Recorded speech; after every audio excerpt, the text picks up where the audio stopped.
আসসালামু আলাইকুম।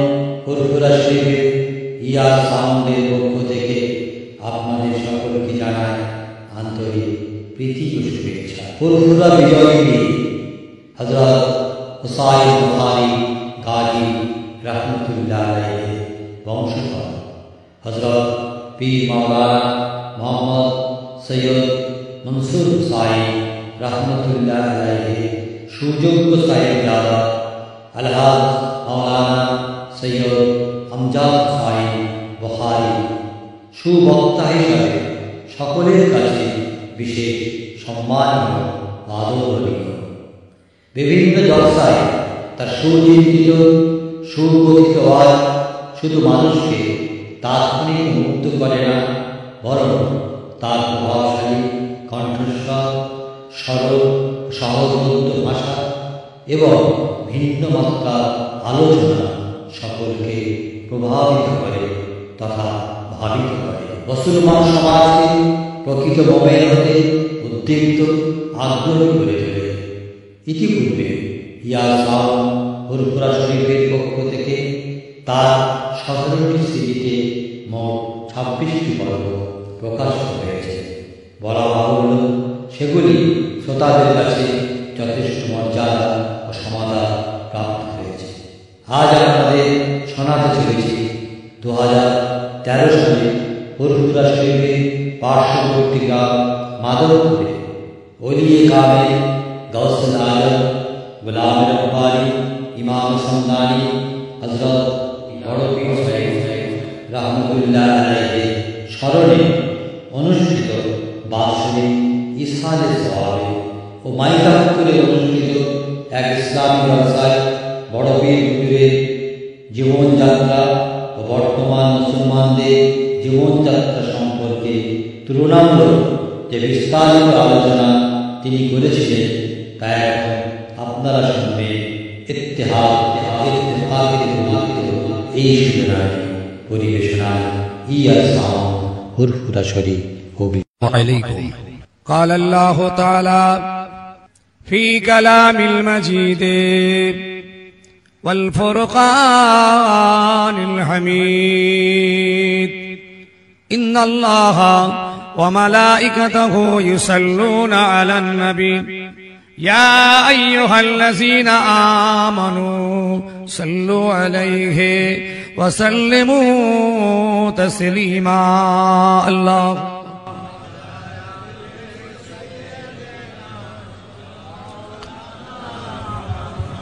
सीना है मदीना सीने में है, आंखों में है जाली रोजा की, रोजा है अमानत उम्मत की, उम्मत है मतवाला रोजा की। अल्लाहुम्मा सल्ली अला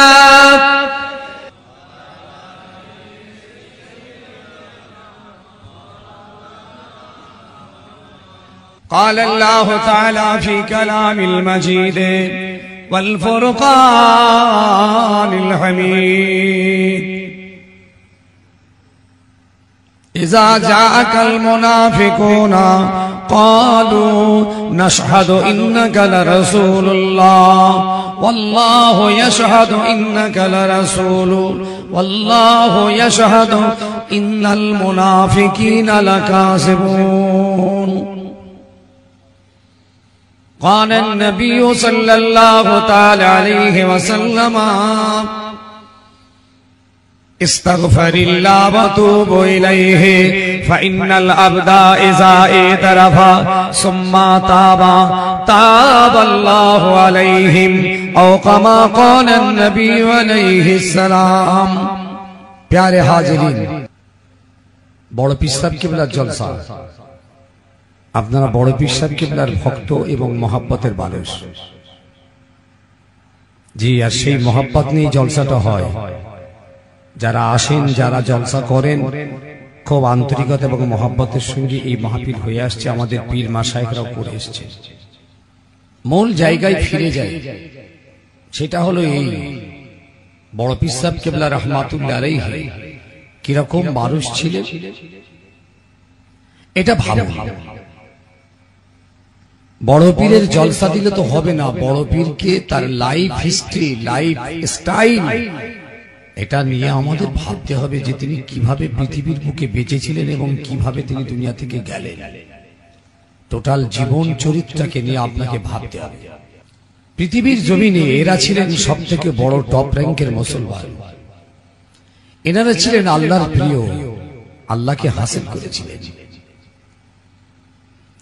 ওনারা আমাদের মতন এত বসে বসে ওয়াজ শোনার সুযোগ পায়নি, এত ওয়াজ সেই জমানায় ছিল না, অথচ বড় বড় আল্লাহর ওলি তৈরি হয়েছে।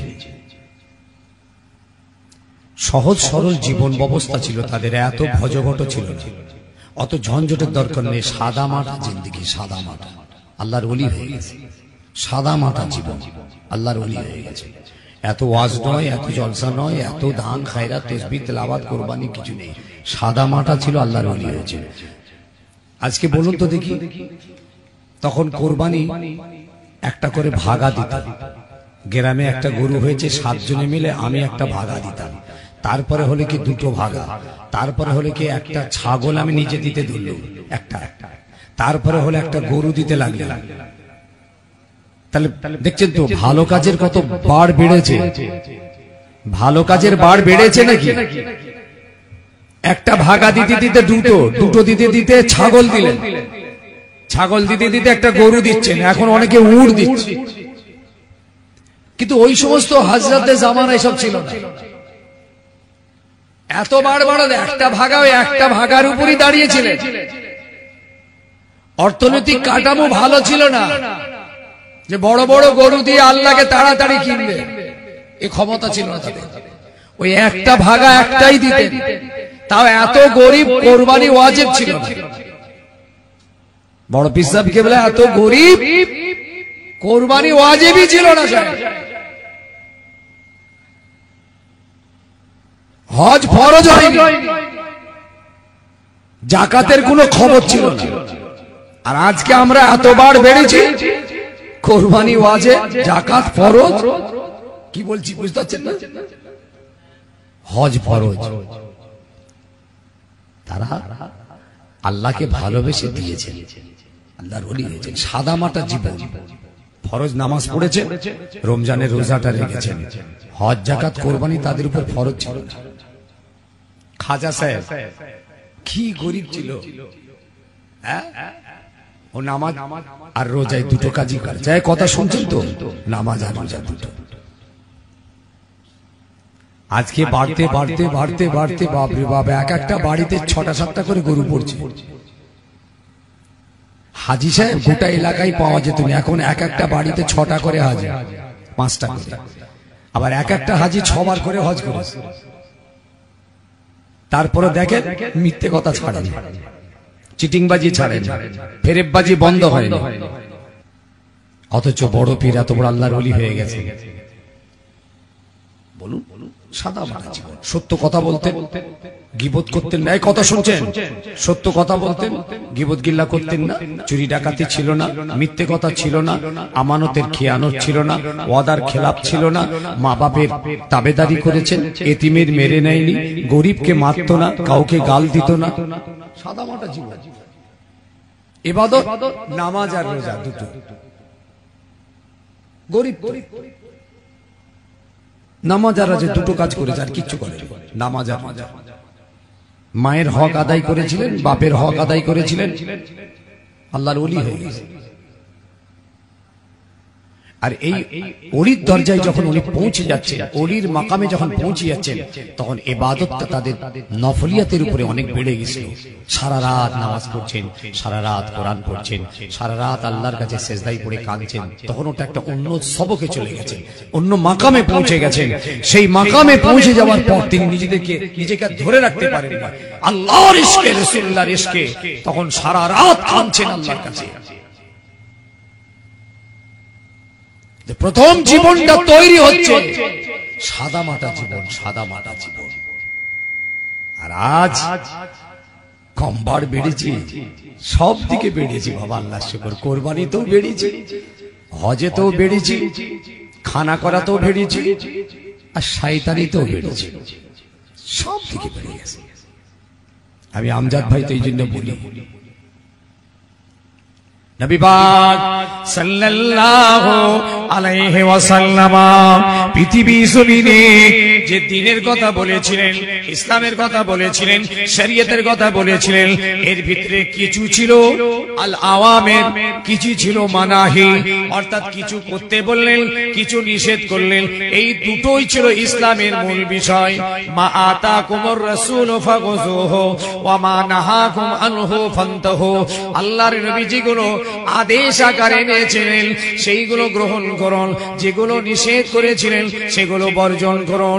এই দুটোর উপরে রাসূল পাক তাম পৃথিবীর মুসলমানকে দাওয়াত দিয়েছিলেন।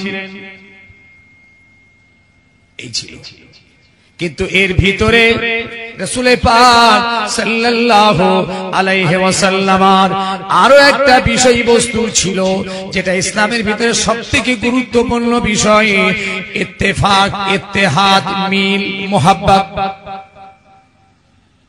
ইসলামের একটা সবথেকে বড় শক্তি হলো ইত্তেফাক, মিল, মুহাব্বত এবং একতা। এই যে মিল, মুহাব্বত, একতা, ভ্রাতৃত্ব, ভালোবাসার এই যে বন্ধন, এটা ইসলামের একটা মূল। যদি এই তফাৎ হয়, মুসলমান ভাইয়ে ভাইয়ে যদি ইত্তেফাক, ইত্তেহাদ, মিল, মুহাব্বতের যদি তফাৎ হয়, ইসলামের ক্ষতি। দুনিয়ার যা ক্ষতি আছে আজ, এতে ইসলামের ক্ষতি আছে। সব বেড়েছে, ইনশাআল্লাহ কোনো কমি নেই, আসল জায়গায় কিন্তু বাড়েনি, সব দিকে বেড়ে গেছে। নবী পাক সাল্লাল্লাহু আলাইহি ওয়াসাল্লাম সাহাবায়ে কেরামদের ভিতরে এটা সব সময় গুরুত্বপূর্ণ আকারে বুঝেছিলেন যে ইত্তেফাক, ইত্তেহাদের, মিল, মুহাব্বত হলো ইসলামের একটা মৌলিক বিষয়। যদি মিল, মুহাব্বত, ইত্তেফাক, ইত্তেহাদ যদি নিজেদের ভিতরে না থাকে, ইসলামের ক্ষতি হবে, দ্বীনের ক্ষতি হবে, এর সাথে ইসলামের ক্ষতি হয়ে যাবে। এই জন্য রাসূলুল্লাহ মক্কা থেকে যখন মদিনায় হিজরত করেছিলেন, মদিনায় হিজরত করার পরে সর্বপ্রথমে আল্লাহর নবী মক্কাবাসী এবং মদিনাবাসীদের ভিতরে ইত্তেফাক, ইত্তেহাদ, মিল, মুহাব্বতের ওয়াজ করেছিলেন। এটা ইসলামের গুরুত্বপূর্ণ বিষয়, মৌলিক।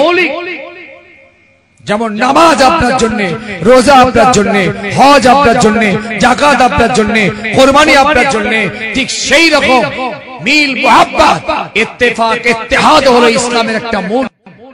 কটা কথা শুনবেন। নবী পাক যখন মক্কা থেকে মদিনায় হিজরত করে এলেন, আসার পরে আমার নবী পাক প্রথম যে কাজটা করেছিলেন সেটা হলো আনসারীদের সঙ্গে মক্কাবাসীদের একটা মহাব্বত তৈরি করেছিলেন। হুজুর এটা উপলব্ধি করেছিলেন, যদি এই কাজটা না করি, মক্কাবাসীদের সঙ্গে মদিনাবাসীদের যদি একটা মহাব্বত না তৈরি করি, কারণ মদিনার মানুষ তারাও নতুন ইসলাম গ্রহণ করেছে, মক্কার মানুষ এরাও নতুন ইসলাম গ্রহণ করেছে, এরা মক্কা ছেড়ে মদিনায় এসেছে। যদি মদিনার মুসলমান আনসারীরা যদি মক্কাবাসীদেরকে যদি ঠিকভাবে মহাব্বত করে যদি টেনে কাছে না নেয়, তাহলে উভয়ের মধ্যে যদি একটা তফাৎ, একটা যদি অমিল থাকে, তাহলে ইসলামের কাজ করা আমার জন্য খুব কঠিন হবে। এটা রাসূল ভাবলেন। কেন?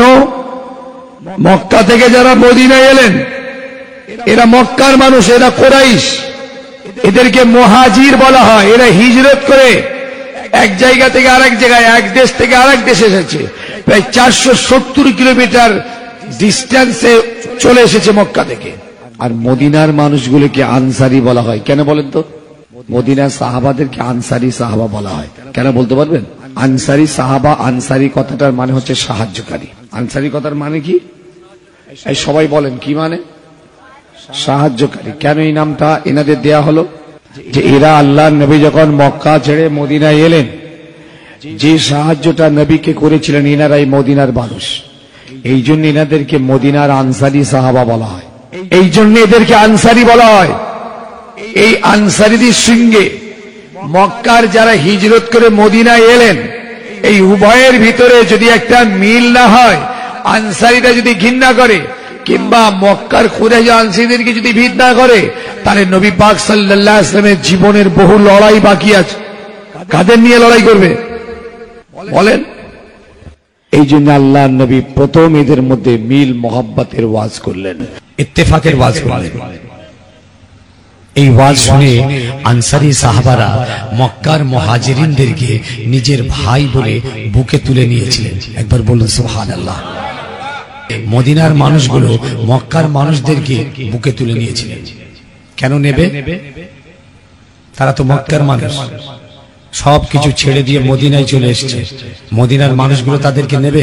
আল্লাহ নবী বললেন, মিল মোহাব্বতের ওয়াজ করে হুজুর বললেন, কে নেবে তোমরা? একটাকে ভাই হিসাবে নাও, তুমি এটাকে নাও, তুমি এটাকে নাও, তুমি একে নাও। প্রত্যেকটা জায়গাতে তিনি ভাগ করে দিচ্ছেন, যে এই মক্কার মানুষগুলোকে মদিনার মানুষগুলো ভাগ করে দিচ্ছেন প্রত্যেকের কাছে ভাই হিসাবে। হুজুর বুঝেছিলেন, যদি মক্কার মানুষদের সঙ্গে মদিনার মানুষদের যদি মনের দ্বিধাজ হয়, এখন বদরের যুদ্ধ, ওহদের যুদ্ধ, হুনাইনের যুদ্ধ, তবুকের যুদ্ধ, প্রচুর লড়াই বাকি, প্রচুর সংঘর্ষ বাকি, প্রচুর মোকাবেলা আছে। এই দুটো বাহিনী যদি, এরা মুসলমান, সবাই আল্লাহকে মেনেছে, রাসূলকে মেনেছে, দ্বীন মেনেছে, কোরআন মেনেছে, কিন্তু যদি মনের তফাৎ তৈরি হয়, তাহলে ইসলামের ক্ষতি হয়ে যাবে, দ্বীনের ক্ষতি হয়ে যাবে। রাসূল পাক সাল্লাল্লাহু আলাইহি ওয়াসাল্লাম প্রত্যেকটা মুহাজিরিনদেরকে আনসারীদের সঙ্গে ভাগ করে দিলেন, সব বুকে তুলে দিলেন। ভাই সাহেব, এ একদিন দুদিন তিন দিনের জন্য নয়, যে তোমার মেহমান তিন দিনের মেহমান নয়, 2 দিনের মেহমান নয়, সারা জীবনের মতন তাদেরকে বুকে তুলে দিয়েছিলেন মুহাজিরিনদেরকে আনসারীরা। এরা মক্কার মানুষ, ওরা মদিনার মানুষ, দুটো আলাদা দেশ। আপনার কাছে যদি কেউ আসে, যদি আপনার হুজুর যদি বলে, বাবা এই লোকটাকে তুমি ভাই হিসাবে গ্রহণ করে নাও, হ্যাঁ ভাই হিসাবে নিলাম, একদিন খাওয়াবো, 2 দিন খাওয়াবো, 3 দিন পর বলবো রাস্তা দেখো, খুব হয়েছে, যাও। কিন্তু রাসূল পাক সাল্লাল্লাহু আলাইহি ওয়াসাল্লাম মক্কার মানুষদের চিন্তা ভাবনা আলাদা, মদিনার মানুষ দুটো আলাদা, দুটো দেশের মানুষ এক করছে। এটা হুজুর বুঝেছিলেন যে ইসলামের তারাক্কির জন্য, ইসলামের উন্নতির জন্য, ইসলামের মজবুতির জন্য এই ইত্তেফাক আসু প্রয়োজন। ওয়াতাসিমু বিহাবলিল্লাহ, একতার উপরে, একত্ববাদের উপরে মজবুত করে ধরো আল্লাহর রশিটাকে। ওয়ালা তাফাররাকু, বিভেদ তৈরি করো না, ক্লাস তৈরি করো না। এমন ওয়াজ হুজুর করলেন, এমন বুঝালেন। মদিনার আনসারীরা কি বলেছিল জানেন? ও মক্কার ভাইরা, আপনারা তো ঘর হারা হয়ে, বাপ হারা হয়ে, মা হারা হয়ে, ছেলে হারা, বিবি হারা হয়ে, জন্মভূমি হারা হয়ে, রাসূলের জন্য, দ্বীনের জন্য, কোরআনের জন্য মক্কা ছেড়ে মদিনায় চলে এসেছেন। আমরা মদিনার মানুষেরা আপনাদেরকে ভাই হিসাবে গ্রহণ করে নিলাম। ও বাবাজি, এমন অবস্থা তৈরি হলো, মদিনার আনসারীরা বলেছিলেন, ও মক্কার ভাইরা, আমাদের 2খানা ঘর আছে, আপনারা একটা ঘর নিন। আমার 2টো আছে, আপনি একটা নিন। আমার 2টো ঘর, আপনি একটা নিন। আবার বলছেন, আমার 2খানা জমিন আছে, একটা জমিন আপনি নিন, চাষাবাদ করুন, ব্যবসা করুন। আমার 2টো বাগান আছে, একটা বাগান আপনি নিন। শুধু নামাজ নয়, শুধু রোজা নয়, শুধু হজ যাকাত কুরবানি নয় বাবাজি, ও সোনার মালিক, ইসলামের এটা একটা মূল বিষয় ছিল। এমনও পর্যন্ত বলা হয়েছে, আনসারী সাহাবাদের কারো কারো 2টো করে স্ত্রী ছিল। মক্কার মানুষদের ভিতরে যে মুহাজিরিনটা তাদের ভাই হিসাবে গ্রহণ হয়েছিল, তাদেরকে বলা হয়েছিল, আমার 2টো স্ত্রী আছে, আপনি তো স্ত্রী হারা হয়ে চলে এসেছেন, আপনি যেটা পছন্দ করবেন একবার বলুন, আমি তাকে তালাক দিতে চাই। ভাই, আমাদের 2-3টে সন্তান আছে, আপনারা তো সন্তান হারা হয়ে চলে এসেছেন, আপনারা যে সন্তানটাকে চাইবেন, আমরা একটা সন্তান আপনাদের দিতে চাইছি। এইভাবে মদিনার আনসারী সাহাবারা মক্কা থেকে পালিয়ে আসা ওই সাহাবাদেরকে সব বুকে তুলে এক একটা জায়গায় সব নিয়ে নিজের মতো করে টেনে দিয়েছিলেন। এই জায়গায় বলা হয়েছে, ওয়াতাসিমু বিহাবলিল্লাহি জামিয়ান ওয়া লা তাফাররাকু। আমি এটা বলতে চাইছি যে নবী পাক সাল্লাল্লাহু আলাইহি ওয়াসাল্লাম ইত্তেফাক আর ইত্তেহাদের গুরুত্ব উপলব্ধি করে মক্কার মুহাজিরিন আর আনসারী মুসলমানদের ভিতরে একতার ইত্তেহাদের বন্ধনটা তৈরি করেছিলেন। এটা ইসলামের একটা মূল জিনিস। এইটা বলছি। মদিনার মানুষদের এই কথাগুলো শুনে আনসারী সাহাব মুহাজিরিনরা কাঁদছেন, এত খুশি হয়ে গেছে, আনন্দে কাঁদছেন। এই কথা বলছেন তো, আনন্দে চোখ দিয়ে পানি গড়াচ্ছে। বলে ভাই আল্লাহ আপনাদের উপর রহম করুন, আল্লাহ আপনাদের দয়া করুন, আল্লাহ এই বদলা আপনাদের দেবেন। ভাই তালাক দেবেন না, যে উদারতার কথা, যে ভালোবাসার কথা বলেছেন। ইসলামের ভিতরে এত দয়া আছে, ইসলামের ভিতরে এত মায়া আছে, ইসলামের ভিতরে এত ভালোবাসা আছে, কোরআনের ভিতরে এত দয়া আছে। ইসলাম এত ভালোবাসতে পারে, দ্বীন এত ভালোবাসতে পারে, কোরআন এত মহব্বত দেখাতে পারে, আমাদের জানা ছিল না। ও মদিনার ভাইরা, বড় উদারতা দেখিয়েছো। আল্লাহ পাক আপনাদেরকে এই বদলাটা নসিব করে দেবেন। তালাক দিতে হবে না। আর আজকে বাপ একটা রাজনীতি করছে, ছেলে আর একটা করছে। বাপ বলছে শালা ওকে মারবো এবার। আমার হাতে গোনা কথা বলছি। একটা বাপ একটা পার্টি করে, ছেলে আর একটা পার্টি করে। বাপ গন্ডা লাগাচ্ছে ছেলেটাকে মারবে বলে। ছেলেটা এসে আমাকে বলছে, হুজুর আমার বাপ তো মনে হয় আমায় মেরে দেবেন। কেন? বললে আমি এই রাজনীতি করি, আমার বাপ ওই পার্টি করে, সেই জন্য আমার বাপ লোক ফিট করছে আমাকে মারার জন্য। এই তুই রাজনীতি ছেড়ে দে, রাজনীতি ছাড়, মেরে দেওয়ার জন্য নয়। তোমার বাপ যদি তোমার উপরে অসন্তুষ্ট থাকে তুমি ছেড়ে দাও, পার্টি করো না। কোনো পার্টি করতে হবে না তোমাকে, তুমি আল্লাহর পার্টিটা করো, আল্লাহর পার্টি করো। তাহলে কোরআন বলছে এক হও, মিল মোহাব্বতে থাকো। দেখেন বাপ বেটার মধ্যে তফাৎ দেখেন। এই যদি তৈরি হয়, আমি আমজাদ ভাই বলে যাচ্ছি, ওই বাড়িটাতে আল্লাহর রহমতি ফেরেশতারা বদদুয়া করতে থাকবে, ওই বাড়িতে লানত করতে থাকবে, ওই বাড়িতে খোদার গজব হতে থাকবে। যে বাড়িতে বাপে ছেলে, ছেলে বাপে মেয়ে, মায়ে স্বামী স্ত্রী মিল মোহাব্বত নেই, যেহেতু এটা কোরআনের খেলাফ, নামাজ না পড়া কোরআনের খেলাফ, রোজা না রাখা কোরআন বিরোধী, হজ না করা শরীয়ত বিরোধী, মিথ্যে কথা, চিটিংবাজি, দাগাবাজি, মেরে কেড়ে লিয়া যেমন ইসলাম বিরোধী, তেমন বাপ বেটায় মিল না থাকা এটাও কোরআন বিরোধী। জানেন আজকে চাক তাকান, বাড়িতে তাকান, নামাজ রোজা তো নেই, সে তো একদম পুরুষ গেছে। এরপরে দেখেন বাপ বেটাই মিল নেই। ছেলে বাপের বিরুদ্ধে কেস মামলা, বাপের বিরুদ্ধে নালিশ, বাপের বিরুদ্ধে বিচার, বাপ ছেলের বিরুদ্ধে কেস, ছেলের বিরুদ্ধে বিচার। আপনি ভাবতে পারেন স্বামী স্ত্রী উভয়ের ভিতরে একটা মিল থাকার কথা ছিল, মোহাব্বত হওয়ার কথা ছিল, এটা শরীয়ত। কিন্তু তাকিয়ে দেখেন স্বামী স্ত্রীকে মানে না, স্ত্রী স্বামীকে মানে না।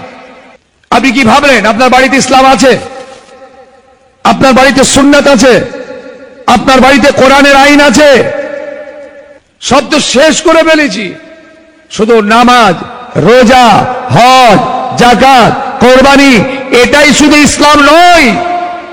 অবাক হয়ে যাবেন, এই অশান্তির মূলে যা আছে আছে, এই ডিভাইডেশন, এই নিজের মধ্যে ভাগাভাগির মূলে সব থেকে বড় যেটা কাজ করছে এটা হলো পলিটিক্স আর রাজনীতি। এই বিষাক্ত বিষয়টা এসে আমাদের সমাজে একদম তছনছ করে ফেলেছে। আমি সারা বাংলায় ঘুরছি, ভাই হাতে ধরে বলছি, বিভিন্ন জায়গায় ঘুরে আমার যা অভিজ্ঞতা, আমি যা সংবাদ পেয়েছি, তাতে পরিষ্কার পরিচ্ছন্ন এটাই যে কোনো মিল মহব্বত নেই। দেখবেন স্বামী স্ত্রীকে মানে না, স্ত্রী স্বামীকে মানে না, কোনো মানামানি নেই। আমি ও বলছে আমি, তুমি আমি। যদি ওই বাড়িতে ওই মেয়েটা স্ত্রী দিয়ে নামাজও পড়ে, স্বামী দিয়ে নামাজও পড়ে, কিন্তু নামাজ পড়লো শরীয়তের একটা কাজ করলো, কিন্তু এই আমি তুমি এটা শরীয়ত জবাই হলো। ইসলামের ক্ষতি, দ্বীনের ক্ষতি, কওমের ক্ষতি। ভাই হাতে ধরে বলছি, মুসলমানের ক্ষতি এটা। আমি আমজাদ ভাই আপনাদের কি বলতে চাইছি, কোথায় নিয়ে যেতে চাইছি, সময় কিন্তু খুব কম, এর ভিতর থেকে হালকা হালকা করে বলে বেরিয়ে যাব। নবী পাক যখন ইন্তেকাল হলেন, রাসূল পাকের গোসল কাফন দাফন সব বাকি। ঠিক সেই মুহূর্তে খবর আসছে সাকিফায়ে বনি সাআদাতে আনসার আর মুহাজিরদের মধ্যে যুদ্ধ হচ্ছে, ঝগড়া। রাসূল পাক ইন্তেকাল হয়ে গেছে, আল্লাহর নবী মীর মোহাব্বতের বন্ধন তৈরি করে দিয়ে গেছে। এখন রাসূল ইন্তেকাল হয়েছেন, এখনো লাশ জমিনের উপরে, গোসল কাফন দাফন হয়নি। ঠিক সেই মুহূর্তে খবর আসছে সাকিফায়ে বনি সাআদাতে বিরাট একটা আনসার আর মুহাজিরদের মধ্যে ঝগড়া শুরু হয়ে গেছে। হযরত ওমর ফারুক তো সেই সময় তলোয়ার নিয়ে ঘুরছেন, আপনারা তো শুনেছেন। মদিনার মসজিদে তো এক সাহাবী আব্দুল্লাহ ইবনে হযরত আনিস বলেন, এই তো আল্লাহ বলে চিৎ মেরে মদিনার মসজিদে পড়ে মারা গেছে।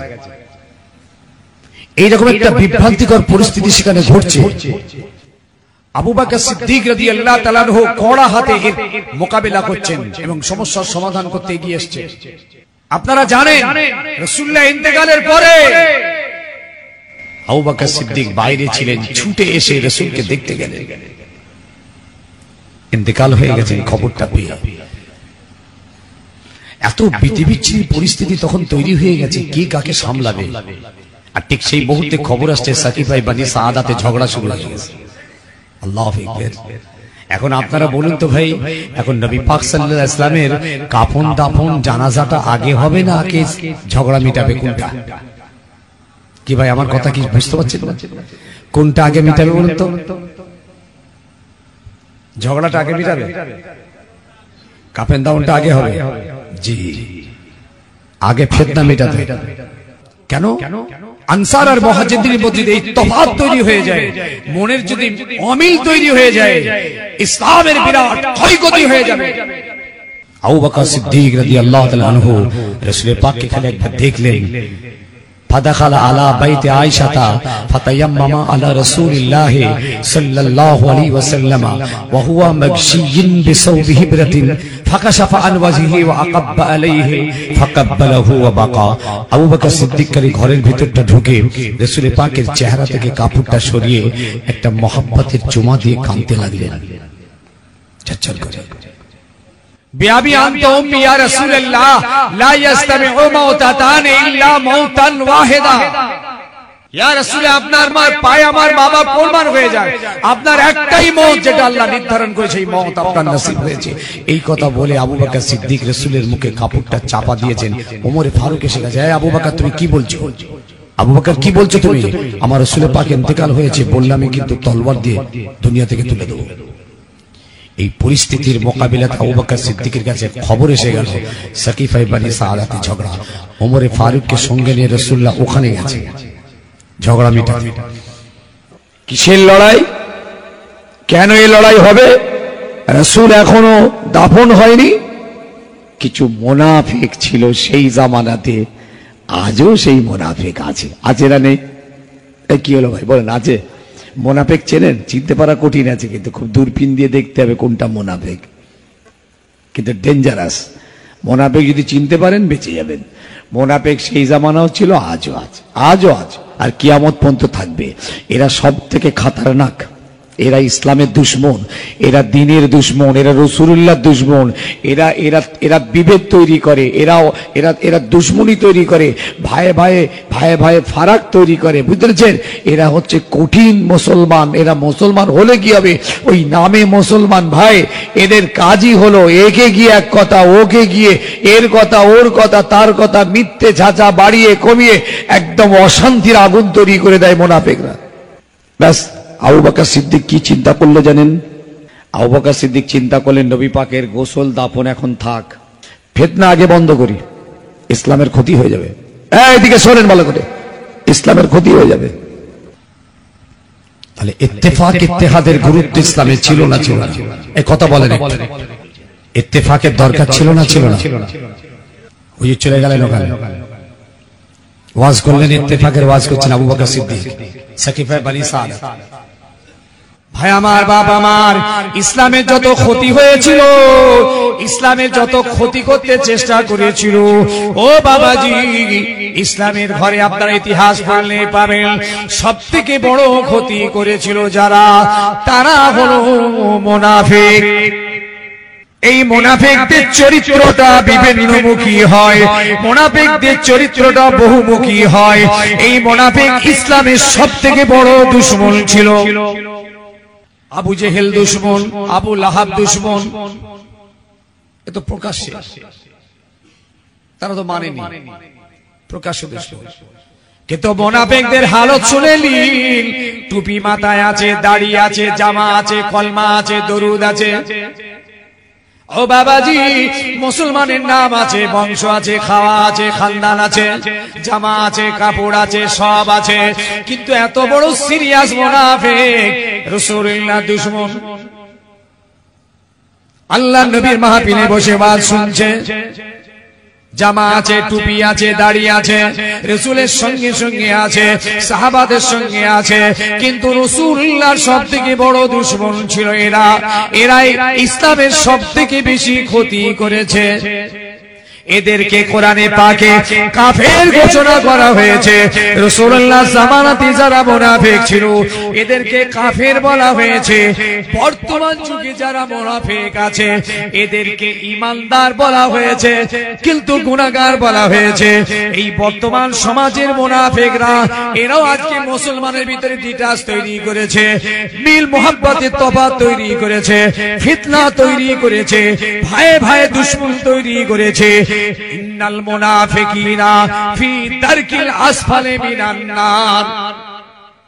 তফাৎ দুটো, রাসূলের জামানায় যারা মুনাফিক ছিল এরা কাফের, আজকের জামানার যারা মুনাফিক এরা মুসলমান কিন্তু কঠিন গুনাহগার। এরা ইত্তেফাকের ক্ষতি করেছে, মিল মোহাব্বতের ক্ষতি করেছে, ভাইয়ে ভাইয়ে ভ্রাতৃত্বের ক্ষতি করেছে, পাড়া পাড়া ভাইয়ে প্রতিবেশীর ভিতরে অশান্তির আগুন তৈরি করেছে। এরা হলো এক শ্রেণীর মুনাফিক। শোনেন, বড় পীর সাহেব কিবলা রাহমাতুল্লাহ আলাইহি সাদা মাটা জীবন, মুনাফিক ছিলেন না, সাদা মাটা জীবন। নামাজ পড়েছেন, রোজা দুটো কাজ, আর কিছু করেননি। কোরআন শরীফ পড়তেন, হাদিস পড়তেন, জি, সাদা মাটা জীবন। হজ করেছেন, কোরবানি করেছেন, অসুবিধা নেই। আমরা অনেকে করি, আমাদের উপরে ওয়াজিব নেই, আমরা কোরবানি করি, এত আল্লাহকে ভালোবাসি। ওয়াজিব নেই, কোরবানি করি, এত আল্লাহকে মোহাব্বত করি। বড় পীর সাহেব কিবলা রাহমাতুল্লাহ আলাইহির উপরে কোরবানি ওয়াজিব ছিল না। আবার বলছি, কথা তারা নেই, কিন্তু বড় পীর সাহেব কিবলা মুনাফিক ছিলেন না। আমাদের সব আছে। দেখেন, ঝগড়া মিটাতে গেছেন আবু বকর সিদ্দিক, ঝগড়াটা কি ছিল শোনেন। এই দেখেন কি কঠিন ঝগড়া লাগিয়ে দিয়েছে। আনসারীদেরকে যে একদল মুনাফিক বুঝিয়েছে, এই আনসারী মদিনার মানুষ শোন, তোরা কিন্তু খলিফা হবি। এই যে রাসূলুল্লাহ মারা গেছে, আল্লাহ নবীর পরে এই আনসারী মদিনাবাসীদের ভিতর থেকে খলিফা হবে। কেন? তোরা নবীকে জায়গা দিয়েছিস, নবীকে সত্যবাদী বলেছিস, নবীকে ঘর দিয়েছিস, নবীকে ইজ্জত দিয়েছিস, অতএব নবীর পরে তোদের ভিতর থেকেই খলিফা হওয়ার যোগ্য। ওই মুনাফিক গুলো মুহাজিরিনদের যে বুঝাচ্ছে, এই মুহাজিরিন মক্কার মানুষ, তোরা খলিফা হবি, তোদের ভিতর থেকে হবার যোগ্য। তোরা বাপ হারা হয়ে, মা হারা হয়ে, ছেলে হারা হয়ে, সন্তান হারা হয়ে, বিবি হারা হয়ে, সর্বহারা হয়ে, মার খেয়ে, চাবুক খেয়ে, হাতে পায়ে দড়ি পরে, জেল কেটে তোরা ইসলামের জন্য সর্বহারা হয়ে রাসূলের কাছে মদিনায় চলে এসেছিস। তোরা রাসূলের পরে তোদের ভিতর থেকে খলিফা হওয়ার যোগ্য। ঝগড়াটা কারা লাগিয়েছে? কথা বলেন না কেন? ঝগড়াটা কারা লাগিয়েছে? সেই ঝগড়ার মূলোচ্ছেদ করতে আগে আবু বকর সিদ্দিক ওইখানে পৌঁছালেন, আগে এটা মিটাই। বুঝেছেন? শোনেন, মুনাফিক কিরকম চাল চেলে দিল দেখেছেন তো? দুদিক থেকে কেমন চাল চেলে দিল। আনসারীদের যে বলছে তোরা হবার যোগ্য, আবার মুহাজিরিনদের যে বলছে তোরা হবার যোগ্য। দেখেছেন, দুদিক থেকে দুই ফেতনা লাগিয়ে দিয়েছে। এই ইখতিলাফ কে মিটাবে? যেমন আজকের যুগে বাপ আর বেটায় লেগেছে, দেখেন এদিকে তাকান, বাপ আর বেটায় ঝগড়া। আমাদের উচিত বাপ আর বেটার এই ঝগড়াটাকে মিটিয়ে দেওয়া, উভয়কে ডেকে একটা মীমাংসা করে মিটিয়ে। এটা সুন্নাহ, এটা সুন্নাহ, রাসূল পাকের আদর্শ, এটা ইসলামের, এটা একটা মূল বেসিক। জি, বাপ বেটায় অশান্তি হয়ে গেছে, ভুল বুঝাবুঝি, আমাদের উচিত তাদের মীমাংসা করা। কিন্তু মুনাফিকের কাজ শুনবেন? এই শুনবেন নাকি? ছেলেটাকে বললে কি বুঝছিস, ছেলেটাকে দেখে বললো আর বলিস নি, বাপটাকে গাল দিলে, দিয়ে বললো একদম কথা শুনছে না, বহুত বেড়ে গেছে, কি করি বল, বড্ড চিন্তা করতে, আমার কথা নাই না, ই হয়েছে ও হয়েছে। বলে শোন, এই আব্বা আব্বা করলে আর হবে না, ঘা কতক দিয়ে দে তো, একবার কষিয়ে দে না, দেখ পুরো ঠান্ডা হয়ে যাবে, পারবি? একদম রাগের মতো একবার ঘা কতক দিয়ে দিবি। সেই মুনাফিকটা ফের বাপকে ডেকে বলছে, চাচা কি হচ্ছে গো? আর বলিনি বাবা, ছেলে একদম কথা শুনতে। কেন, কি হলো? শোনেন চাচা, যা যুগ পড়েছে, ও আর ছেলে ছেলে করলে আর হবে না, ওকে বাড়ি থেকে বার করতে। ও কত বড় খব্বিস, ইবলিসের থেকে সিরিয়াস তো ফেরাউন। মুনাফিক, তুমি ছেলেকে গিয়ে এক কথা বলেছো, বাপকে গিয়ে এক কথা বলেছো, ঠিক বলছি না ভুল বলছি? এক কথা বলেন না কেন? এই সমস্ত মুনাফিকরাই হলো সব থেকে ডেঞ্জারাস, ইসলামের এরা হচ্ছে শত্রু। খবর নিয়ে দেখবেন, হয়তো নামাজি, হয়তো তসবিহওয়ালা, জি হ্যাঁ হাজি সাহেব, হয়তো কোরবানি দেয়, যাকাত দেয়, জলসা পড়ে, চাঁদা দেয়, সবকিছু করে, ডেঞ্জারাস। আমার বড় পীর সাহেব গেল, এত কিছু করতেন না, সাদা মাটা জীবন, নামাজ আর রোজা দুটো, কোরআন পড়তেন, আল্লাহকে ডাকতেন। হিংসা ছিল না, হাসাদ ছিল না, কিনা ছিল না, বগজ ছিল না, তাকাব্বুরি ছিল না, মিথ্যা ছিল না, চিটিংবাজি ছিল না, দাগাবাজি ছিল না, ফেরেববাজি ছিল না। দেখেছেন, সাদা মাটা জীবন। আমাদের সব আছে ইনশাআল্লাহ, কিচ্ছু বাদ দিইনি, ওদিকেও আছে এদিকেও আছে, ওটাও রেখেছি এটাও রেখেছি। দেখেছেন তো, নামাজ আছে, টুপি আছে, তসবিহ আছে, হজ আছে, জাকাত আছে, কোরবানি আছে, সব আছে। এদিকে হিংসা আছে, হাসাদ আছে, কিনা আছে, বগজ আছে, মেরে লিও, কেড়ে লিও, ঝেড়ে লিও, দুনিয়া সব আছে। কি রে আগিনি বাবাজি, একদম অলরাউন্ডার। খাজা সাহেবের জীবনী দেখুন, কত শোনেন, সাদা মাটা, আল্লাহর ওলি হয়ে যাবে, সাদা মাটা জীবন, একদম বেশি ইবাদতের দরকার নেই। সাদা মাটা সহজ সরল ভাবে হাঁটুন, সহজ সরল জীবন ব্যবস্থা করুন, আর মূল জায়গাটাই ফিরে আসুন।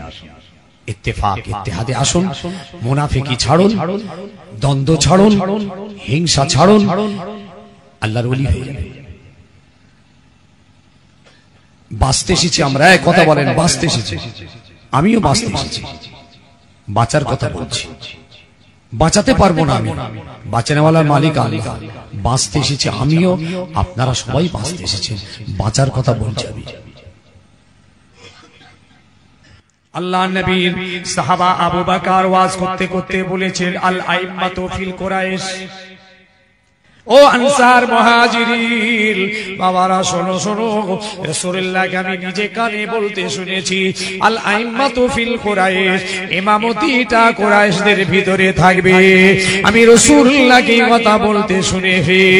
ও মুহাজিরিন আনসারী সাহাবা, রাসূলুল্লাহর পরে খেলাফতি হওয়ার যোগ্য কুরাইশদের ভিতরে, এটা রাসূলুল্লাহ বলে গিয়েছেন। অতএব তোমরা ওমরে ফারুক আমার সঙ্গে আছে, এই ওমরে ফারুককে তোমরা খলিফা বলে মেনে নাও। বলার সঙ্গে সঙ্গে ওমরে ফারুক বললেন, ও আনসার মুহাজিরিন ভাইরা, আমি আবু বকরকে খলিফা বলে মেনে নিলাম, তোমরা আবু বকরকে খলিফা বলে মেনে নাও। হযরত আবু বকরের হাতটা ওমরে ফারুক রাদিয়াল্লাহু তাআলা আনহু জড়িয়ে ধরে বললেন, ভাই আবু বকর, আমি ওমর আপনাকে খলিফা বলে মেনে নিলাম। এই মানার সঙ্গে সঙ্গে সমস্ত আনসার ও মুহাজিরিনরা আবু বকর সিদ্দিকের মোবারক হাত জড়িয়ে ধরে আবু বকরকে খলিফা বলে মেনে নিয়েছিলেন। বলুন একবার সুবহানাল্লাহ। একটা বিরাট ফিতনাকে মিটিয়ে দিলেন, বুঝতে পেরেছেন? বিরাট একটা দ্বন্দ্ব তৈরির ফাটল ধরেছিল, একদম আনসার আর মুহাজিরিনদের মধ্যে আগুন লেগে যেত, মক্কা মদিনার জমিনে বিরাট অশান্তি তৈরি হতো, ইসলামের ক্ষতি হতো। এই জন্য কোরআন বলছেন, ওয়াতাসিমু বিহাবলিল্লাহি জামিয়ান ওয়া লা তাফাররাকু। এক আল্লাহ, এক নবী, এক কাবা, এক কোরআন, এক রসুল, এক দিন, সবই এক। মুসলমান মুসলমানের ইত্তেফাক আর ইত্তেহাদ হোক, এটাই হলো ইসলামের একটা মূল রোকন। আল্লাহ নবী জিহাদের ময়দান থেকে ফিরলেন, জিহাদের ময়দান থেকে ফিরে আল্লাহর নবী গনিমতের মাল ভাগ করছিলেন। গনিমতের মাল ভাগ করতে যে রাসূলুল্লাহ সমস্ত গনিমতের মালটা মুহাজিরিনদের দিয়ে দিয়েছিলেন, আনসারীদের কিছুই দিলেন না। ও ভাইরা, বাবেরা, মায়েরা, বোনেরা আমার, আল্লাহর নবী যখন এইভাবে গনিমতের মালগুলো মুহাজিরিনদের দিয়ে দিলেন, আনসারীদের হুজুর দিলেন না। আনসারীদের মনে দুঃখ হলো। আনসারীরা বলেছিলেন, আমাদের তলোয়ারেও তো যুদ্ধ হলো, আমাদের তলোয়ারে এখনো রক্ত লেগে রয়েছে, আমরাও তো যুদ্ধের ময়দানে শরীক হলাম, অথচ গনিমতের মাল রাসূলুল্লাহ আমাদের কিছুই দিলেন না। গনিমতের মাল বোঝেন তো? গনিমতের মাল যুদ্ধ হয়ে যাওয়ার পরে দুশমনরা যখন পালিয়ে যাবে, যা ফেলে রেখে যাবে ওটা গনিমতের মাল। টাকা পয়সা, কাপড় চোপড়, খাবার দাবার, অস্ত্র শস্ত্র, ছেলে মেয়ে, উট ঘোড়া ভেড়া দম্বা, সব এটা হচ্ছে গনিমতের মাল। এটা মুসলমানদের জন্য হালাল, মুশরিকদের দুশমনদের জিনিস, বুঝেছেন? মক্কার কোরাই কাফেরদের কুফফারদের জিনিস, কিন্তু ইসলাম বলছে মুসলমানদের জন্য হালাল। যেমন আপনি তাহলে রাস্তায় কিছু পড়ে থাকলে হালাল বলে নেবেন নাকি? মুসলমানের হলেও হালাল হবে না, আর গায়ের কমের হলেও হালাল হবে না। কিন্তু যুদ্ধের ময়দানে কামিয়াবি হওয়ার পরে যখন ওরা পালিয়ে গেল, সব মালটা মুসলমানদের জন্য হালাল। আল্লাহর নবী ওই গনিমতের মাল ভাগ করছিলেন, সমস্ত মালটা আনসারীদের দিলেন না, মদিনা সাহাবাদের না দিয়ে সমস্ত মালটা মুহাজিরিনদের দিয়েছিলেন। আনসারী সাহাবাদের মনে দুঃখ হলো, তারা বলেছিল রাসূলুল্লাহ নবী বলে যা খুশি তাই করলেন, বেইনসাফি করলেন, আমাদেরকে হুজুর দিলেন না, অথচ আমাদের তলোয়ার থেকে এখনো রক্তটা টোপে পড়ছে। এই কথাটা রাসূলুল্লাহর কানে পৌঁছে গেল। ইয়া রাসূলুল্লাহ, ইয়া হাবিবাল্লাহ, আপনি এমন ভাবে মাল তাকসিম করেছেন, গনিমতের মাল আনসারীদের আপনি দেননি, আনসারীরা বড় দুঃখ পেয়েছে। ইয়া রাসূলুল্লাহ, তারা এইভাবে বলছিল যে রাসূলুল্লাহ নবী বলে যা খুশি তাই করেছেন, আমাদের দিকে তাকালেন না। রাসূলুল্লাহ নিজে কুরাইশি বলে সমস্ত কুরাইশি গনিমতের মাল দিয়েছেন। আল্লাহর নবী চিন্তা করলেন, আনসারীদের মনে যদি এই ধারণাটা হয়ে থাকে, তাহলে আনসারীদের সঙ্গে মুহাজিরিনদের মনে তফাৎ হয়ে যাবে, তাফরিক হয়ে যাবে, ফারাক হয়ে যাবে, ইসলামের বড় ক্ষতি হবে। দ্বীনের জন্য, ইসলামের জন্য, শরীয়তের জন্য নিজেদের ভিতরে ইত্তেফাকের দরকার আছে। আল্লাহর নবী, দয়ার নবী, রাহমাতাল লিল আলামিন নবী আনসারী সাহাবাদেরকে ডাকলেন।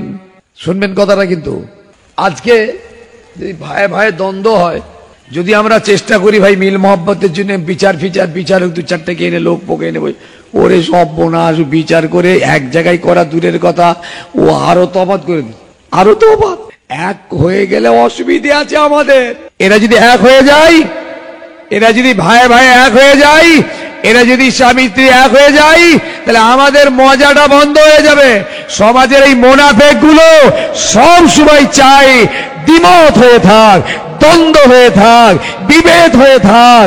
এদের ভাই পাড়া প্রতিবেশীতে এদের মধ্যে তাফরিক তৈরি করে দিই, জুদাই তৈরি করে দিলে তাহলে মুনাফিকদের মজা লুটা হবে।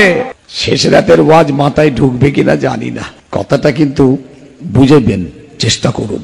আল্লাহর নবী আনসারীদের ডাকলেন, মুহাজিরিনদের সরিয়ে দিলেন, বা তোমরা চলে যাও। কুরাইশ মক্কা থেকে আসা, বা তোমরা চলে যাও। আল্লাহ নবী ডাকলেন, ডেকে বললেন, তোমরা খুব দুঃখ পেয়েছো, তোমরা দুঃখ পেয়েছো, আমি নাকি গনিমতের মাল সব মুহাজিরিনদের দিয়েছি, তোমাদের দিইনি, আমি নাকি বেইনসাফি করেছি, আমি রাসূল বলে নাকি যা খুশি তাই করেছি, তোমরা এইসব কথা বলেছো। আনসারী সাহাবারা মাথা হ্যাট করে দাঁড়িয়ে আছেন।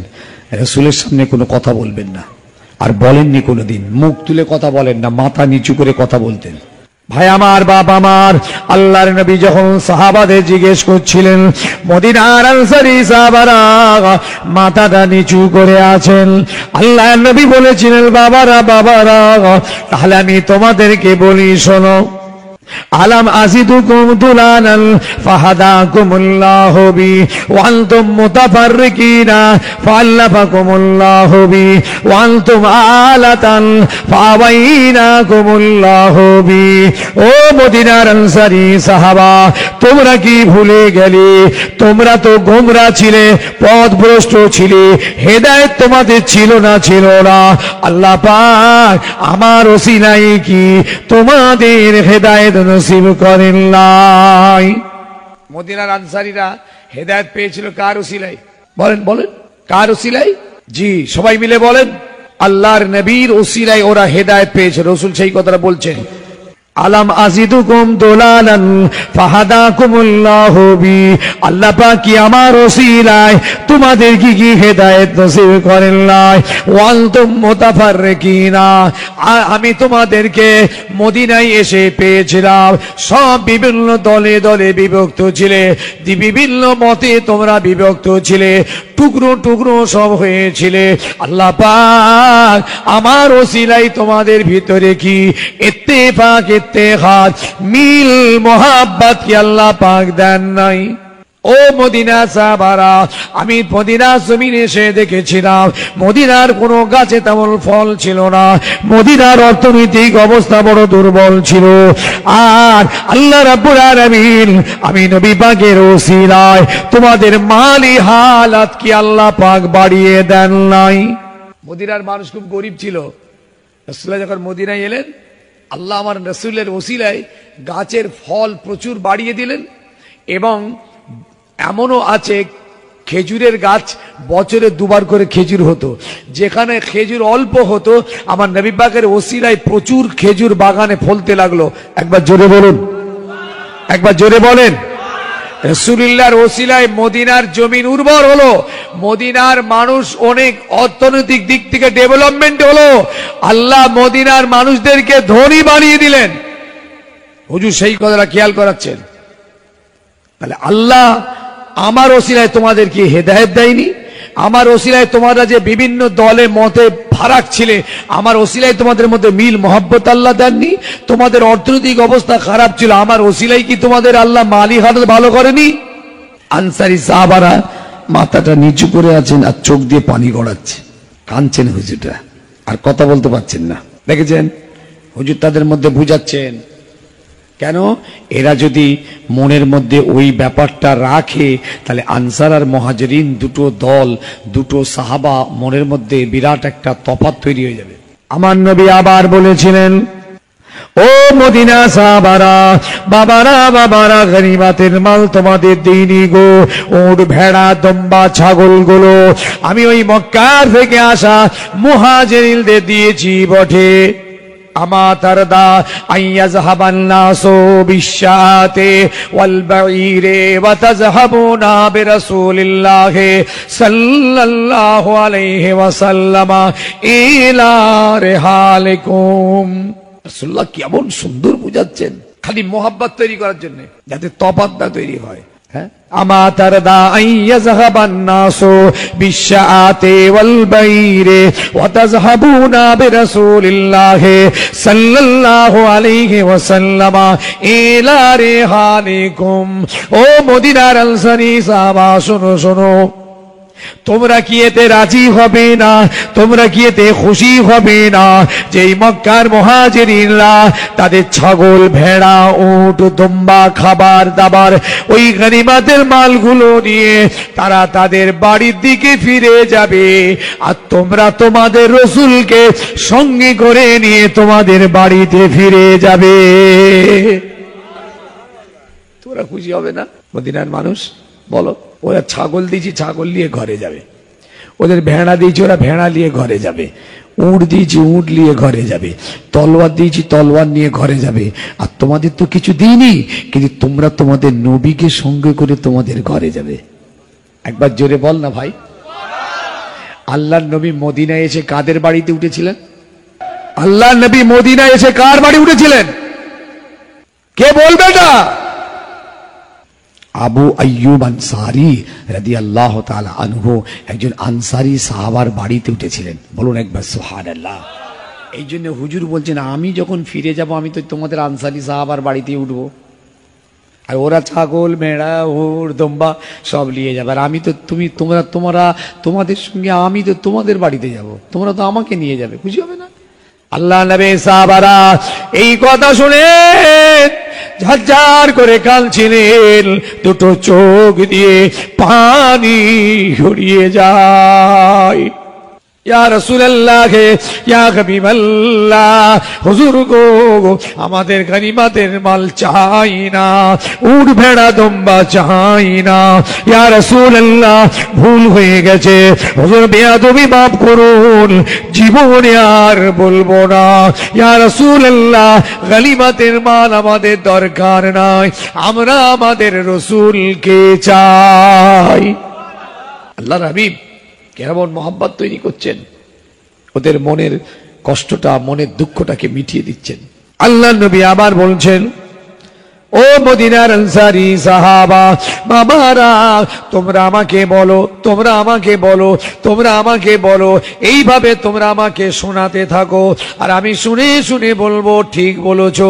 ও মদিনার আনসারী, তোমরা আমাকে বলো, আতাইতানা মুকাজ্জাবান ফাসাদদাকনাকা ওয়া মাগজুলান ফানাসারনাকা ওয়া আলাতান ফাওয়াইনাকা ইয়া রাসূলুল্লাহ।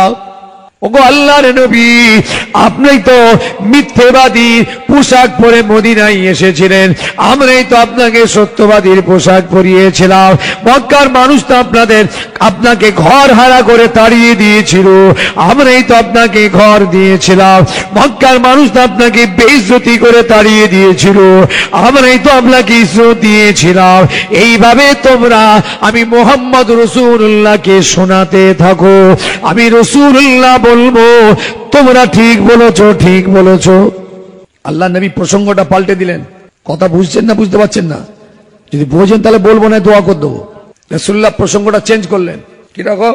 যে তোমরা আমাকে শুনিয়ে শুনিয়ে বলো। কথাটা তো বাস্তব। আল্লাহ নবীকে কারা সত্যবাদী বলেছিল? কারা সত্যবাদীর পোশাক পরিয়েছিল? কারা ইজ্জতের পোশাক পরিয়েছিল?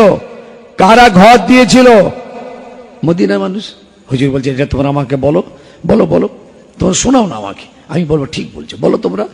আল্লাহ নবী ঠিক কিভাবে বলছেন শুনুন। ও মদিনার আনসারী সাহাবা, তোমরা আমাকে বলতে থাকো, আতাইতানা মুকাজ্জাবান, আপনি আমাদের কাছে যখন এসেছিলেন মিথ্যেবাদীর পোশাক পরে এসেছিলেন। ইয়া রাসূলুল্লাহ, আমরা ওই মিথ্যেবাদীর পোশাকটাকে খুলে দিয়ে আপনার গায়েতে আমরা সত্যবাদীর পোশাকটা পরিয়েছিলাম। ইয়া রাসূলুল্লাহ, আপনাকে ওরা ঘর হারা করে তাড়িয়ে দিয়েছিল, আমরাই তো আপনাকে ঘর দিয়েছিলাম। কিন্তু বাবারা, মদিনা সাহাবারা বলতে পারবে না, পারবে না, পারবে না, দুটো চোখ দিয়ে খালি পানি গড়িয়ে যায়। ইয়া রাসূলুল্লাহ, ইয়া হাবিবাল্লাহ, হুজুর গো, গনিমতের মাল চাই না। ইয়া রাসূলুল্লাহ, আপনি আমাদের মাফ করে দিন, আমরা আপনাকে চাই। ইত্তেফাকের খেয়াল করুন, মিল মোহাব্বতের খেয়াল করুন। খুব কঠিন। অন্তত আপনি আপনার পরিবার বর্গদের মধ্যে অন্তত মিল মোহাব্বত করে থাকুন। কি হলো, ছেলে বাপকে ধরে মারতে যাচ্ছে, ছেলে মাকে ধরে মারছে, আরে বাড়িটাকে একটু মিল মোহাব্বত থাকবে না? পাশের বাড়ি একটু পরে, আরে প্রথমে তো নিজের বাড়িটা অন্তত ঠিক হোক। ভাই ঠিক বলছি না ভুল বলছি? সমাজে হচ্ছে না, হয়নি? ছেলেটা বাপটাকে ধরে মারতে যাবে? যে বাপ তাকে জন্ম দিল, যে বাপ তাকে বুকে করে নিয়ে ঘুরলো, যে বাপ তাকে হাত ধরে আদর করলো, যে বাপ তার ভরণ পোষণ সারা লাইফের জন্য নিল, সেই ছেলে আজকে বড় হয়ে বাপকে মারতে যাবে? আপনি জানেন এই মারতে যাওয়ার পিছনে কিছু মোনাফেক কাজ করছে। মোনাফেক, এই মোনাফেক থেকে সাবধান, এরা খুব সিরিয়াস। আল্লাহ নবী সাহাবাদের এখনো বুঝাচ্ছেন। নবী পাক সাহাবাদের বলেছিলেন, বাবারা বাবারা, তোমরা কি ভুলে গেলে সবাই সবাই রাস্তা দিয়ে বাড়ির দিকে যাবে, আমি মুহাম্মদ রাসূলুল্লাহ আনসারীদের পথ ধরে আমি বাড়ি যাব। ও ও মদিনার আনসারী সাহাবা, তোমরা কেতে খুশি হবে না? তোমরা হলে আমার ভিতরের জামার মতন, যে জামাটা আমার গায়ের সঙ্গে লেগে রয়েছে। ওর মুহাজিরিনরা হলো আমার উপরের জামার মতন। ও মদিনা সাহাবা, বাবারা শুনে রাখো, আমি যে গনিমতের মালটা মুহাজিরিনদের দিয়েছিলাম, আমি আমার নিজের ইচ্ছাই দিইনি গো, আমার খেয়াল মতো দিইনি বাবা। আল্লাহ পাকের আসমান থেকে হুকুম হলো, এ মুহাম্মদ, আজকের যুদ্ধের গনিমতের মালটা সম্পূর্ণ মুহাজিরিনদের দিয়ে দাও। কেন? মোহাব্বত তৈরি করার জন্য ইসলামের প্রতি ওদের ভালোবাসা, ইসলামের প্রতি ওদের মায়া, দ্বীনের প্রতি ওদের ভালোবাসা যাতে তৈরি হয়, এই জন্য গনিমতের মালটা দেওয়ার হুকুম হয়েছে। জানেন, নতুন ইসলাম গ্রহণ করে মক্কা থেকে মদিনায় চলে এসছে। ইসলামের তরফ থেকে ওদের প্রতি দয়াটা দেখাও, ভালোবাসাটা দেখাও, উদারতাটা দেখাও, যাতে ওর ইসলামের প্রতি আরো আসক্ত হয়, ইসলামের প্রতি আরো মহাব্বত তৈরি হয়। এই মহাব্বত তৈরি করবার জন্যই এই গনিমতের মালটা ওদের দিতে বলেছে। তোমরা কিন্তু ইসলামের প্রতি মহাব্বত তোমাদের আছে, দ্বীনের উপরে তোমাদের মজবুতি আছে, কোরআনের উপরে তোমাদের মজবুতি আছে। এরা কিন্তু নতুন ইসলাম গ্রহণ করেই মক্কা ছেড়ে সব ত্যাগ করে মদিনায় এসেছে। এদের ইমানটা খুব দুর্বল আছে। এই জন্য আল্লাহ পাক আমাকে এই হুকুমটা করলেন যে নবী, তুমি গনিমতের মালটা আজকের সব ওদেরকে দাও। তো আল্লাহ পাক বলেছেন, তাই আল্লাহর হুকুম মতো আমি গনিমতের মালটা ওদের দিয়েছি, আমার ইচ্ছাই নয়। ও বাবাজি, আল্লাহর নবী সঙ্গে সঙ্গে ওই সাহাবীদের বলেছিলেন, আল্লাহুম্মা আরহামিল আনসার ওয়া আবনাউল আনসার ওয়া আবনাউল আনসার। আল্লাহ পাক আল্লাহর নবী আসমানের দিকে হাত দুটো তুলে আনসারীদের জন্য দোয়া করছিলেন, আল্লাহুম্মা আরহামিল আনসার, আল্লাহ পাক আমার আনসারীদের উপরে রহম করুন, আনসারী ছেলেদের উপরে রহম করুন, আনসারী ছেলেদের উপরে আল্লাহ পাক আপনি রহম করুন। রাসূলুল্লাহ যখন এই দোয়া চাইছিলেন, আনসারী সাহাবারা হাউ হাউ করে কাঁদতে কাঁদতে বলেছেন, ইয়া রাসূলুল্লাহ, ইয়া হাবিবাল্লাহ, হুজুর গো, গনিমতের মাল আমরা চাই না, গনিমতের মাল দরকার নাই, হুজুর বিয়াদবিটা মাফ করে দিন, আমরা আমাদের রাসূলকে চাই।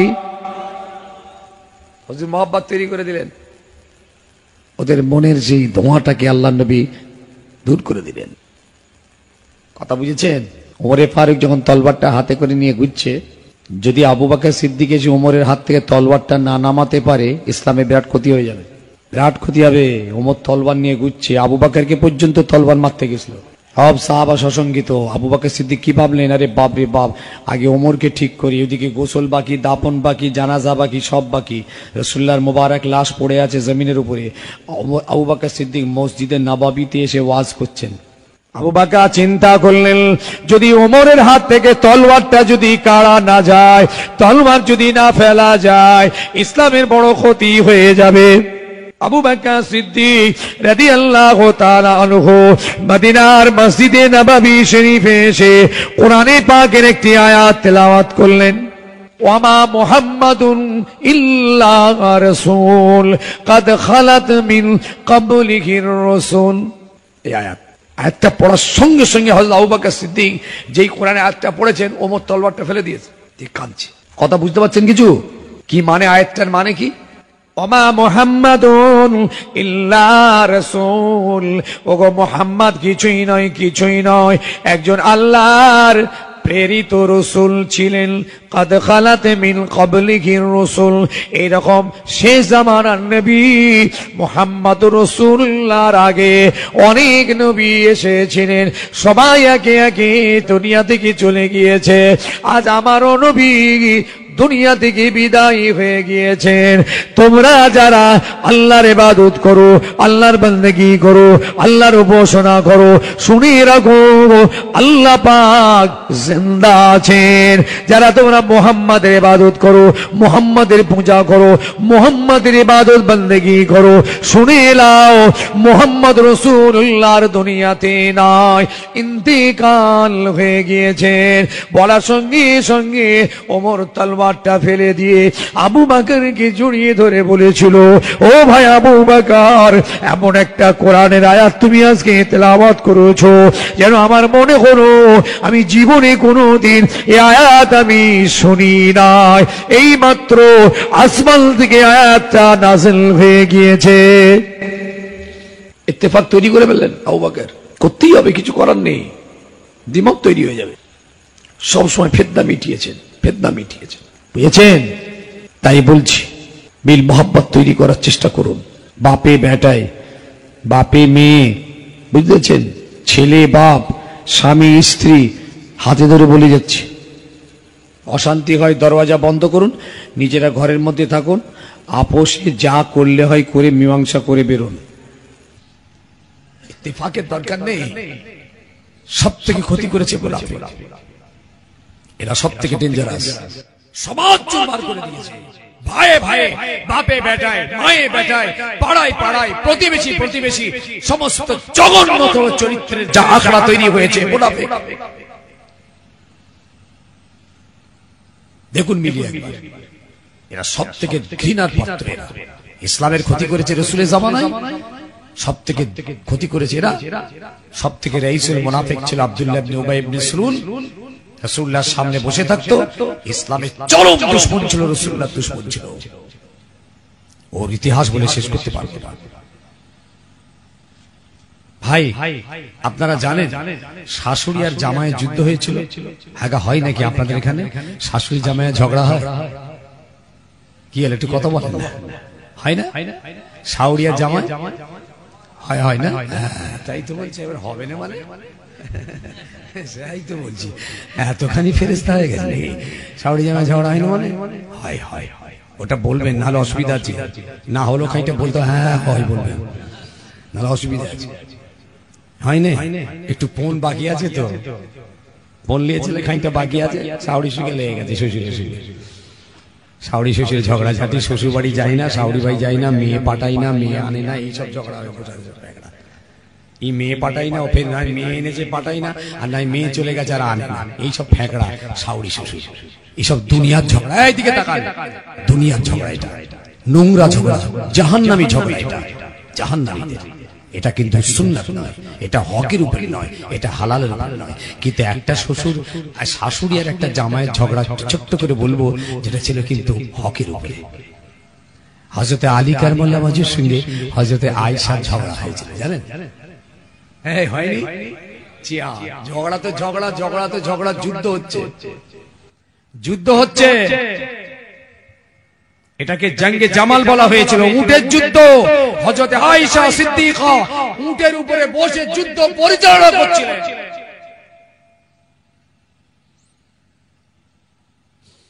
হযরত আয়েশা হকের উপরে আছেন, আলীও হকের উপরে আছেন। কিন্তু হকের উপরে থাকলে কি হবে? সেই জামানা তো মুনাফিক ছিল, তারা ভিতরে ঢুকে এমন বিভ্রান্তি সৃষ্টি করে যুদ্ধটা লাগিয়ে দিয়েছে।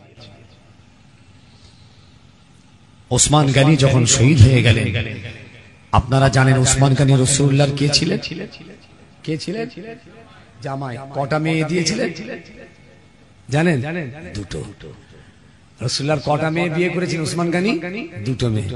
যারা ভাববেন না দুটো একসঙ্গে করেছে, যারা মনে করবেন, হ্যাঁ এইসব আমাদের দেশে কিছু কিছু ফেরেশতা আছে, দুটো একসঙ্গে করে রেখেছে। আপনারা জানেন দুটো মেয়েকে একসঙ্গে বিয়ে করেছে। কত বড় খুব বেশি, দুটো মেয়েকে। আপনারা কি অবিশ্বাস করছেন আমার কথাটা? কিছু সমাজের জঘন্য মুসলমান আছে, একই মায়ের পেটে দুটো বোনকে একসঙ্গে বিয়ে করে। এসব কথা বলি তো আমার উপরে রাগ হচ্ছে লোকেদের, বুঝেছেন তো? কত বড় বেহুদা, হারাম। প্রথম বিবাহটা জায়েজ, আর তার পরেরটা যে বিয়ে করেছে বিয়েই হবে না, কারণ বিয়ে হওয়ার জায়গা নেই। একই মায়ের পেটে দুটো বোনকে এক ব্যক্তি একসঙ্গে রাখতে পারবে না। তাই প্রথম যে বিবাহটা হয়েছে এটা শরীয়ত সম্মত এবং হালাল, পরেরটা ওটা বিয়েই হয়নি, ওটা অসভ্য এবং ওটা হারাম ভাবে রেখেছে। এত বড় সিরিয়াস এবং খুব বিশেষ। ওসমান গনি শহীদ হয়ে গেলেন, আয়েশা সিদ্দিকা বললেন আলী। আলী তখন খলিফা হলেন, উসমান গনির পরে আলী খলিফা হলেন। বললেন বাবা জামাই, এখন উসমানকে যারা কতল করেছে তার বদলা নিতে হবে এক্ষুনি। আলী বললেন মা, বদলাটা এই মুহূর্তে নেওয়া যাবে না, আমি তো এইমাত্র দায়িত্বভার নিয়েছি। সারা দেশ এখন উত্তাল, এই উত্তাল পরিস্থিতিতে এই মুহূর্তে আমি তাদেরকে ধরতে পারবো না এবং কতল করতে পারবো না, একটু সময় দিন, একটু সময় দিন। আয়েশা বললেন দেখো, যদি সময় নাও তাহলে কিন্তু ওরা পালিয়ে যাবে। আমিরে মাবিয়াও চলে গেলেন আয়েশার দলে। আয়েশা আমির মাবিয়া একদিকে হয়ে গেলেন। সংক্ষেপ, এই পরিস্থিতির মাঝখানে কিছু মুনাফিক গুলো ঢুকে গেল। কারা মুনাফিক? যারা উসমান গনিকে মেরেছে এবং ওই দলের যারা ছিল সব গুলিয়ে ফেলতে লাগলো। আলীর দিকে একরকম, ওই দিকে কিছু, এইসব গোলমাল করে যুদ্ধ হবে এরকম পরিস্থিতি তৈরি হয়ে গেল। হযরত আলী কাঁদছেন আল্লাহর কাছে, আল্লাহ যুদ্ধটা কি করে সমাপ্ত হয়, কি করে বন্ধ করা যায়? আল্লাহ আমি তো চাইছি না এইরকম যদি যুদ্ধ লেগে যায় তাহলে বহু মুসলমান তো শেষ হয়ে যাবে, বহু মুসলমান শেষ হয়ে যাবে। আল্লাহ কি করে যুদ্ধটা বন্ধ করা যায়? কিন্তু রুখতে পারলেন না, যুদ্ধ হবে। সবাই গিয়ে তাঁবু গাড়লেন, কাল থেকে যুদ্ধ। এরই মাঝখানে কথাবার্তা চলছেন, আল্লাহর মেহেরবানি কথাবার্তা চলতে চলতে আয়েশার সঙ্গে হযরতে আলী কারামাল্লাহু হুজুর একটা চুক্তি হয়ে যুদ্ধ সমাপ্তি ঘোষণা হলো যে যুদ্ধ হবে না। বলুন আলহামদুলিল্লাহ, একটা চুক্তি হয়ে গেল, খুব শান্তিপ্রিয় সন্ধি হলো এবং সেই সন্ধির মাধ্যমে যুদ্ধ হবে না সিদ্ধান্ত হয়ে গেল। রাত্রে যে যার বিছানায় বিশ্রাম, সকালে সব ফিরে যাবে। কিন্তু মুনাফিকগুলো রাতের বেলা উঠেছে। এই যে কথা বলতে চাইছি, মুনাফিকগুলো রাতের বেলা উঠেছে। হ্যাঁ যুদ্ধ হবে না বললাম তো, চুক্তি হয়ে গেছে, তাহলে মিটে গেছে। সকালে যারা বাড়ি চলে যাবে। মুনাফিকগুলো রাতের বেলা উঠে বলছে দেখ, যদি এই যুদ্ধটা না লাগানো যায় তাহলে কিন্তু খুব বিপদ আছে, খুব মার খেয়ে যাবো আমরা ধরা পড়ে যাব, উসমান গনির কাতিল হিসাবে ধরা পড়ে যাব, অতএব এই যুদ্ধটা লাগাতে হবে। এই বলে একদল যে হযরতে আয়েশার সৈন্যদের উপরে হামলা করবে রাতের বেলা, অতর্কিত ভাবে হামলা। আর একদল গিয়ে আলীর সৈন্যদের উপরে হামলা। দুটো সৈন্যের উপরে দুদিক থেকে হামলা হয়ে গেছে। উভয় সৈন্য ভাবছে তাহলে ও আমাদের সঙ্গে ওয়াদার খেলাপ করেছে, এ ভাবছে আমাদের সঙ্গে ওয়াদার খেলাপ করেছে। ফিতনাটা কে লাগালো? চিৎকার করে বল, আর একটু জোরে হোক। এদিকে ওদিকে দেখেছেন তো, ওরা কিন্তু ওদের মধ্যেই ছিল। রাত্রিবেলা উঠেছে, বলে দেখ হাওয়া খারাপ, কঠিন ব্যাপার, যুদ্ধ লাগিয়ে দেয়, নাহলে আমরা ধরা পড়ে যাব। ব্যাস হামলা হয়ে গেছে, আর রোকা গেল না, যুদ্ধ শুরু হয়ে গেছে। বাবাজি, ইসলামের বড় ক্ষতি হয়ে গেল, বহু মুসলমান কতল হয়ে গিয়েছে। এই জায়গাটা মুনাফিকরা ক্ষতি করে ফেললো। হযরতে আয়েশা সিদ্দিকা রাদিয়াল্লাহু তাআলা আনহা উটের উপরে বসে আছেন, কোরআন পাক হাতে। হকের জন্য আমি বলছি, উসমান গনির কাতিলদেরকে এখনই ধরতে হবে, ওই বাগীগুলোকে ধরে এখনই জব্দ শাস্তি দিতে হবে। এই জায়গাটায় আম্মা জান আয়েশা দাঁড়িয়ে রইলেন। হযরতে আলী কালছেন আল্লাহ, এই যুদ্ধ শুরু হয়ে গেছে, বিরাট ক্ষয়ক্ষতি হয়ে যাবে। আল্লাহ পাক, এই যুদ্ধ তো বন্ধ করতে পারলাম না। আল্লাহ কিভাবে যুদ্ধ হয়ে গেল। এই জায়গায় দাঁড়িয়ে হযরত আলী কালছেন আল্লাহর দরবারে। হঠাৎ আল্লাহ পাকের তরফ থেকে হযরত আলীর মাথাতে একটা ফন্দি এসে গেল। উনি সঙ্গে সঙ্গে তলোয়ার হাতে করে নিয়ে ছুটে যে আম্মা জান আয়েশার উটের পায়েতে তলোয়ারটা মেরে আম্মা জানকে জমিনে বসিয়ে নিলেন। খুব হিকমত এটা যুদ্ধের, এটা খুব হিকমতি কাজ। যদি আম্মা জানকে উটের উপর থেকে যদি না বসানো যায়, এই যুদ্ধটা আর কমানো যাবে না। কারণ আম্মা জান বসে আছেন উটের উপরে, আম্মা জানের মহাব্বতে যুদ্ধটা চলতে থাকবে। অতএব মাকে যদি না যুদ্ধের ময়দান থেকে না বসানো যায়, তাহলে যুদ্ধটা শেষ করা যাবে না। হযরত আলী পায়ে গিয়ে তলোয়ার মারলেন, উটটা সঙ্গে সঙ্গে জমিনে বসে পড়ল। আম্মা জান যেই বসে গেছেন, আম্মা জানের সমস্ত সৈন্যরা ভাবলেন যুদ্ধ স্যারেন্ডার হয়ে গেছে, যেহেতু সেনাপতি বসে গেছে, সারেন্ডার, সেনাপতি বসে গেছে, যুদ্ধের সমাপ্তি ঘোষণা হলো। সঙ্গে সঙ্গে যুদ্ধ বন্ধ হয়ে গেল। আজ আলী ছুটে গেলেন, মায়ের কোনো আঘাত হয়েছে কিনা, কোনো লাগলো কিনা, কোনো চোট হয়েছে কিনা, মায়ের খোঁজ খবর নিয়ে আলাদা উটের উপরে বসিয়ে সম্মানের সঙ্গে ইজ্জতের সঙ্গে মদিনায় পৌঁছে দিলেন। আমি অনেক বড় ইতিহাস, আলেমরা আমার সঙ্গে আছে, আমি বলতে পারবো কত কথা। আমি যে জায়গাটা বলছি সেই জায়গাটা খালি ধরে নিন, আমি আর বেশি বলার দরকার নেই। সেই জায়গাটা আপনারা যেন ছাড়বেন না। সেটা কি বললাম? এরাই ইসলামের ক্ষতি করেছে, এরাই তাফরিক তৈরি করেছে, এরাই দল তৈরি করেছে, এরাই ডিভাইড তৈরি করেছে। জি, এরা তাফরিক তৈরি করেছে, ভাই ভাই পাড়া প্রতিবেশী সমস্ত জায়গাতে অশান্তির দাবানল তৈরি করেছে। ইসলামের জামানাতও হয়েছে, আজও হচ্ছে, একই বিষয়। তফাৎ এইটুকু খালি আছে, আজকের যুগের মুনাফিক গুলো হয়েছে মুসলমান, আর সেই যুগের মুনাফিকরা ছিল কাফের।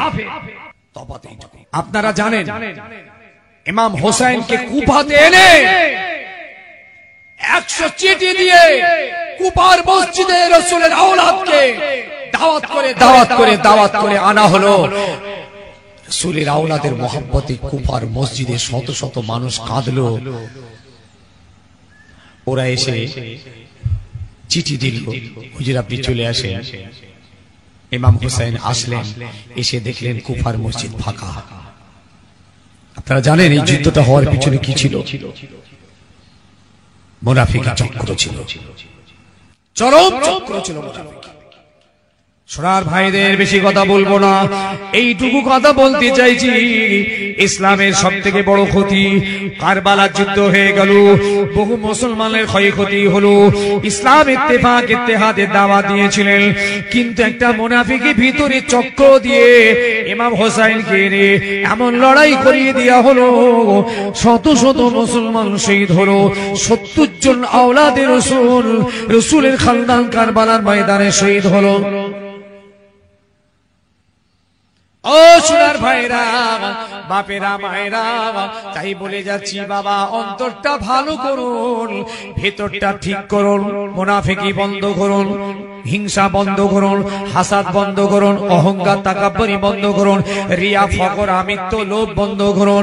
এই জায়গাটা যদি না ফিরে আসা যায়, আল্লাহ পাওয়া যাবে না, যাবে না, যাবে না। আমি আমজাদ ভাই বলে যাচ্ছি, কিয়ামত পর্যন্ত যদি এইভাবে মাহফিলে বসে বসে সময় কাটিয়ে দিই, অন্তর যদি পরিষ্কার না হয়, আল্লাহ পাওয়া যাবে না। বড় পীর আব্দুল কাদের জিলানী রাহমাতুল্লাহ আলাইহির আব্বা জান আবু সালেহ মুসা জঙ্গি, মা ফাতেমা কেমন চরিত্রের মানুষ ছিলেন বলুন? কিরকম মানুষ ছিলেন? হিংসা ছিল অন্তরে। জীবনী পড়ুন না, জীবনী পড়ুন, আবু সালেহ মুসা জঙ্গির জীবনী পড়ুন, দেখুন তা কি একবার। খৌফ ইলাহি ছিল, আল্লাহর ভয় ছিল, আল্লাহর পাকড়াওয়ের ভয় ছিল, জাহান্নামের ভয় ছিল, আযাবের ভয় ছিল, কবরের ভয় ছিল, আল্লাহ পাওয়ার জন্য পাগল হয়েছিল, আল্লাহর পাকড়াওয়ের ভয় ছিল, কিয়ামতের ময়দানের ভয় ছিল। আল্লাহ কি করে খুশি হবেন, রাসূল কি করে খুশি হবেন, এই ভাবনা চিন্তার ভিতর দিয়ে আল্লাহর ওলিদের জীবন তৈরি হয়েছে। সাদা মাটা জীবন ছিল, বেশি ইবাদত ছিল না, বেশি বন্দেগী ছিল না, বেশি কর্মকাণ্ড ছিল না। সাদা মাটা জিন্দেগির ভিতর দিয়ে তারা আল্লাহর ওলি হয়ে গিয়েছিলেন। তাকওয়া ছিল, পরহেজগারি ছিল, মুত্তাকি ছিল, আমানত ছিল, আল্লাহর ভয় ছিল। এই খোদাই ভয়ের কারণে তাদের অন্তরটা পরিষ্কার ছিল, পরিষ্কার ছিল, পরিষ্কার ছিল।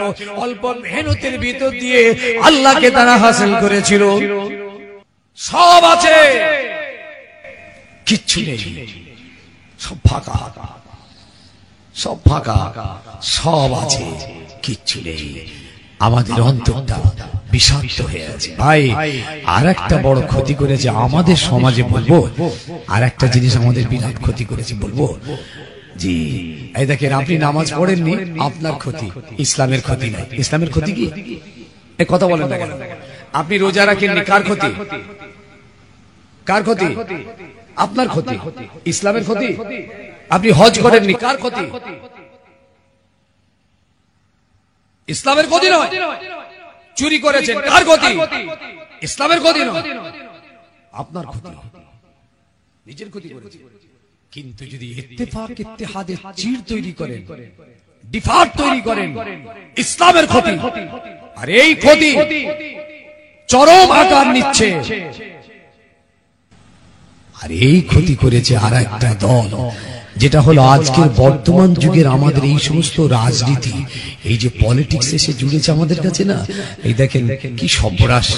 বড় পীর সাহেব কেবলা রাজনীতি করেননি, খাজা সাহেব রাজনীতি করেননি, মুজাদ্দেদ সাহেব রাজনীতি করেননি, বাহাউদ্দিন নকশবন্দি রাজনীতি করেননি, বড় বড় পীর মাশায়েখরা রাজনীতি করেননি। আমরা আজকে রাজনীতি করি, দেখেছেন তো? আচ্ছা, রাজনীতি হোক, হচ্ছে হোক, দরকার আছে।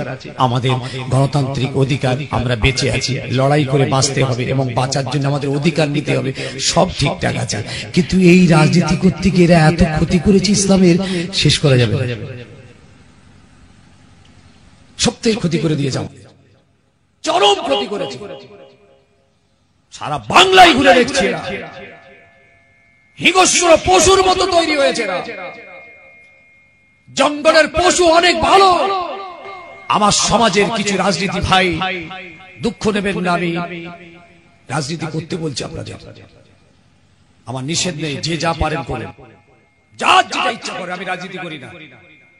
আপনারা যার যে দল করছেন করুন, কিন্তু ওই রাজনীতির বিরুদ্ধে আমি যে দলকে খুশি করতে, যে ফ্ল্যাগকে খুশি করতে গিয়ে, নেতাদের খুশি করতে গিয়ে, পার্টিকে খুশি করতে গিয়ে আপনি ইসলামের এত দ্বিমত তৈরি করবেন, ডিফাত তৈরি করবেন, দ্বন্দ্ব তৈরি করবেন, ক্লাস তৈরি করবেন, খুন তৈরি করবেন, মেরে লিয়া কেড়ে লিয়া করবেন, হুমকি দেবেন, আল্লাহু আকবার। সারা বাংলায় আজকে বিষাক্ত দেখবেন, মুসলমানদের ভিতরে সব থেকে বেশি এদেরকে বেশি ব্যবহার করছে লাঠির মতো, কই অন্য জাতের ভিতরে আপনি এত দেখতে পাবেন না। আর এই রাজনীতি করতে করতে করতে করতে মসজিদে ঢুকিয়ে দিয়েছে, মাদ্রাসায় ঢুকিয়ে দিয়েছে, ইসাল সাবে ঢুকিয়ে দিয়েছে, ঈদগাতে ঢুকিয়ে দিয়েছে, কর্মস্থানে ঢুকিয়েছে। কেন ঢুকাবেন? কেন ঢুকাবেন ওখানে? রাজনীতির ময়দান যেখানে, সেখানে আজকে ভাই ভাই দ্বন্দ্ব, বাপ বেটাই দ্বন্দ্ব, প্রতিবেশীদের দ্বন্দ্ব। দেখুন এই জঘন্য রাজনীতি শেষ করে ফেলল। হ্যাঁ, এরা ভাবছে আমার দল, আমার নেতা, আমার পার্টি, আমার আমি তাদের, ওদের খুশি করবি কি? আল্লাহকে খুশি করার জন্য তোদের জীবন। মুসলমানদের জীবন হবে রাসূলকে খুশি করা, মুসলমানদের জিন্দেগি হবে আল্লাহকে খুশি করা, মুসলমানদের ভাবনা হবে আল্লাহ পাওয়ার, মুসলমানদের ভাবনা হবে রাসূল পাওয়ার, মুসলমানদের ঘরের ছেলেদের চাল চলন রীতিনীতি হবে সুন্নতে রাসূলের উপরে। আজকে সে সব চুরমার করে দিয়ে, খবর দিয়ে, আজকে তারা ইসলামকে জবাই করে দিল, সুন্নাতকে খবর দিয়ে দিল। ঘুষ খেয়ে, মদ খেয়ে, জেনা করে, সুদ খেয়ে, কেড়ে নিয়ে, মেরে নিয়ে, এই করে ও করে। ভাই রাগ হচ্ছে নাকি আপনাদের? রাগ করলে আমার কিছু যায় আসে, আমি শরীয়তের কথা বলছি। আপনাকে যদি এখানে বসিয়ে দিতাম, আপনাকে হক কথা বলতে হতো, না বলতেন গোগা শয়তান হয়ে যাবেন আপনি। আসাকিদানিল হাক্কি শয়তানিল আখরাস। আপনারা এখানে দিয়েছেন, আমি বলছি, আমিও আপনাদের সঙ্গে, আপনাদের যদি এখানে বসিয়ে দেওয়া হতো, আপনাদেরকে এই কথাই বলতে হতো, হকের কথা বলতে হতো, ন্যায়ের কথা বলতে হবে, সত্যের কথা বলতে হবে, ইসলামের কথা বলতে হবে, শরীয়তের কথা বলতে হবে। কি শুনতে এসেছি আমরা? চুরমার হয়ে গেল ভাই। দুঃখ করে বলছি, বিশ্বাস করুন, একটা গ্রামে 24 পরগনায় পরপর 3টে মসজিদ হয়েছে। 3টে মসজিদ, অবাক হয়ে যাচ্ছে। একটা মসজিদ পুরাতন, তার থেকে আরো 2টো মসজিদ বেড়েছে, 3খানা মসজিদ। চিন্তা করতে পারেন? এখানে মুখে আজান দেয় ও শুনতে পাবে, ও আজান দিলে শুনতে পাবে, এইরকম কাছাকাছি মসজিদ হয়েছে। কেন? ও নামাজের জন্য নয়, ও নামাজ পড়েন তার জন্য, শুধু দলবাজি করে, পার্টিবাজি করে 3খানা মসজিদ করেছে। কিয়ামত পর্যন্ত নামাজ হবে তো ওই মসজিদে, আর যত লোক নামাজ পড়বে তাদের নামাজ হবে না। যত নামাজ না হবে, যারা দলবাজি করে মসজিদ করেছে, সমস্ত গুনাহ ওদের ঘাড়ে যাবে। যা সর্বনাশটা করেছে, বুঝেছেন? মাদ্রাসা নিয়ে রাজনীতি কেন বাবা? ওখানে কেন নিয়ে যাবি তোরা? হ্যাঁ, ইসলামের ক্ষতি হচ্ছে। শোনেন, নামাজ না পড়লে ইসলামের ক্ষতি হবে না, বলে যাচ্ছি। সারা পৃথিবীর মানুষ যদি নামাজ না পড়ে, আমার ইসলামের কোনো ক্ষতি হবে না ইনশাআল্লাহ। আমার আল্লাহর কোনো কমি হবে না, রাসূলের কিছু কমি হবে না। ক্ষতি আমাদের হবে, আখিরাতের ক্ষতি। রোজা যদি সারা পৃথিবীর লোক না রাখে, ক্ষতি তাদের হবে। হজ যদি না করি, ক্ষতি হাত আমার হবে। যাকাত যদি না দিই, ক্ষতি আমার হবে। ইসলামের ক্ষতি হবে না। কিন্তু যদি রাজনীতি করে এই মুনাফিকি করে মাদ্রাসা নিয়ে সালসাল নিয়ে ঈদগাহ নিয়ে যদি কর্মস্থান নিয়ে ভাই ভাইয়ের উপরে মুসলমান অত্যাচার মেরে নেওয়া কেড়ে নেওয়া এক ঘরে করা বয়কট করা ঘর জ্বালিয়ে দেওয়া আগুন দিয়ে পুড়িয়ে দেওয়া সারা বাংলায় কি অবস্থা তৈরি হয়েছে দেখুন। এদের মধ্যে কই মন্দির নিয়ে ঝগড়া নেই, ওদের আপনার গির্জা নিয়ে ঝগড়া নেই, শ্মশান নিয়ে ঝগড়া নেই, যত সব আমাদের হাতে ধরে বলছি সাদা মাটা জিন্দগি তৈরি করুন। বাঁচতে এসেছি, ওয়াজ শুনলে বাঁচবো না ভাই, বাঁচার জন্য এসেছি আমরা। বড় পীর সাহেব কেবলা সাদা মাটা জিন্দগি, আল্লাহ আকবার, জি সাদা মাটা জিন্দগি। আল্লাহ পাক আমাদেরকে সেই সমাজ বুঝতে বলুন সবাই আল্লাহুম্মা আমিন বলেন, আল্লাহুম্মা আমিন বলেন, আল্লাহুম্মা আমিন। ভাই দেখেন এসব কথা বললে আপনারা ভাববেন কেন বলছি, কিছু মনে করছেন আপনারা? ভাই আমি কি অন্যায় কথা বলছি? আমার ছেলেরা সব জায়গায় রাজনীতি করছে, করুক, আমি তো তাদের পক্ষে আছি, কিন্তু ওই জায়গাটায় যেও না যে কাজ করতে গিয়ে আমার ইসলামের ক্ষতি হবে, এই কাজটা করো না। আমার ছেলেদের হাত থেকে হবে, এদের রক্ত, এদের জীবন, এদের শক্তি, এদের ক্ষমতা, এদের ভাবনার দ্বারা ইসলামের তারাক্কি হবে, রাসূলুল্লাহ খুশি হবে, দিন মজবুত হবে, এরা সেই কাজ করবে। কিন্তু আজকে এরা ভুল পথে চলে যাচ্ছে, এদেরকে চালিত করছে ওপর র্যাঙ্কের মানুষগুলো, এদেরকে ভুল পথে নিয়ে চলে যাচ্ছে, এত জঘন্য জায়গায় পৌঁছে গেছে আপনি অবাক হয়ে যাবেন এই সমস্ত কথাবার্তা শুনতে। কিচ্ছু ভয় নেই, কোনো ভয় নেই, আখিরাতের কথা মনে নেই, কবরের কথা মনে নেই, আযাবের কথা মনে নেই, জাহান্নামের কথা মনে নেই, আল্লাহর কথা মনে নেই, রাসূলের কথা মনে নেই। ওরা খালি বলে আমি আমি আমি, আমার দল আমার দল আমার দল। এই দল ওদের কাছে খোদার থেকে বড় হয়ে গেছে। জোড়হাত করে বলছি, দেখেন আপনাদের বলেছি কিনা জানি না, দেখেন এই করতে যে নাই, আচ্ছা তালাক যদি কোন স্ত্রীকে তার স্বামী দেয়, এটা তালাক হয়েছে কি হয়নি, ফতোয়াটা কে দেবে? কে দেবে গো? মুফতি দেবে না পার্টির নেতারা দেবে? আমি তো দেখতে পেয়েছি সব বড় বড় নেতারা ফতোয়া নিয়ে ঘুরতেছে, আবার প্রধানের কাছে গেছে, প্রধানের কাছে হয়নি, আবার থানার বড় বাবুর কাছে গেছে ফতোয়া। আস্তাগফিরুল্লাহ। এক জায়গায় তালাক হয়েছে, তালাক হয়েছে, ফতোয়া দেবে মুফতি সাহেব, এইদিকে তাকান। রাজনীতি কত জঘন্য জায়গায় আমাদের সমাজকে নিয়ে যাচ্ছে তাই বলছি। আমার ছেলেগুলোকে শেষ করে ফেললো, এরা তো এদের ঈমান আছে, রাসূলের সৈনিক, এরা ইসলামের সৈনিক, এরা শরীয়তের আকাশের নক্ষত্র, এদের হাতে রাসূলুল্লাহর ঝান্ডা আছে। এরা নাস্তিকের ঘরের ছেলে নয়, ইহুদির ঘরের ছেলে নয়, মুশরিকের ঘরের ছেলে নয়, এদের রক্তে ঈমানের খুশবু আছে, কলমার খুশবু আছে। সেই রক্তে রাখা নওজোয়ান যুবকদের দ্বারা দিনের কত ক্ষতি হয়ে যাচ্ছে, রাজনীতি করতে।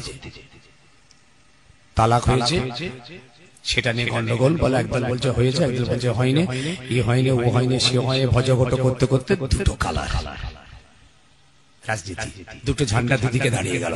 একটা ঝান্ডা দাঁড়িয়েছে হ্যাঁ তালাক হয়েছে, একটা ঝান্ডা দাঁড়িয়েছে তালাক হয়নি। কি মহব্বত দিনের ওদের, বুঝতেছে কি ইমানি তেজ ওদের। তালাক নিয়ে গন্ডগোল করতে দুটো দল, গ্রামে সভা বসলো, কি হবে ফয়সালা, গ্রামের লোক ওই ফয়সালা করবে, তালাক হয়েছে না তো মুফতি সাহেব বলবে, গ্রামের বিচারক পারবে? তেড়েল মাথার লোক, নামাজ নেই, রোজা নেই, সে কি ফয়সালা করবে? সে নিজে পরে ঝেড়ে খায়, মিথ্যে কথা বলে, চিটিংবাজি করে, গীবত করে, ফয়সালা হলো না, পঞ্চায়েতে গেছে বিচার। আরে তালাক হয়েছে, পঞ্চায়েত কি করবে? পঞ্চায়েতে গিয়ে সে কিছু হয়নি, থানায় গেছে, বড়বাবু বলছে কি সে তালাক বুঝেনি, কি করবে বলো না, রুল দিয়ে পিটাবো। গোটা গ্রাম এত অশান্তি হয়েছে, এত তীব্র আগুন জ্বলছে, বড়বাবু পর্যন্ত ফেড আপ হয়ে গিয়ে বলছে সব বুঝিনি, তালাক কি করলে কি হবে বলো, না ধরে সব এক ধার থেকে ভরবো। ওরা বললো জালে বড়বাবু আমরা ফুরফুরায় যাই, ফুরফুরা যা বলবে তাই, ফুরফুরা যা ফতোয়া দেবে তাই। এইবার 24 পাড়া থেকে ফুরফুরায় আসছে ফতোয়া নিতে, 4টে টাটা সময়, কটা দুটো করে 4টে লোকেরই হতো, 4খানা টাটা সময়, দুটো 400, কত লোক হলো? আর কিতে যখন গেট দিয়ে ঢুকছে ফুরফুরা শরীফ জিন্দাবাদ, ফুরফুরা শরীফ জিন্দাবাদ, কবরে ঢোকে পুরো তছনছ করে ফেলেছে। দেশের এই ঝান্ডা দুটো মৌলবীকে বগলে ভরেছে আর ও দুটো ভরেছে, কারণ মৌলবী তো চায় কি করে কি হবে, এ দুটো মৌলবী ও দুটো মৌলবী এসে মাদ্রাসার সামনে নেমেছে। আমি তখন বসে আছি, নেবে ঢুকে পড়েছে অফিসে, গোটা অফিস প্যাকটা হয়ে গেল ভেতর থেকে বার পর্যন্ত, অত লোক। হুজুর ছিলেন সীতাপুরি হুজুর, উনি মুফতি সাহেব ফতোয়া দেবেন, এ কথা ও কথা সে কথা। এই মুলসা দুটো বলছে হুজুর এই হয়েছে, ওই হয়েছে, না এই হয়েছে, ও মুলসা বলছে হুজুর এই হয়েছে, এদের কাগজ ওদের কাগজ করতে করতে একটা বুড়ো দেখি মাঝখান থেকে একটা খেটো পড়া লাঠি তার হাতে ছিল, সেদিকে লাঠি তুলেছে, ওইখানে ওদের আরেকটা দলকে মারবে। আমি হুজুর বুঝতে পেরেছি, যদি ফতোয়া নিতে আসেনি, গ্রামে মারপিট করে এবার এখানেও করবে, বুঝতে পারছেন?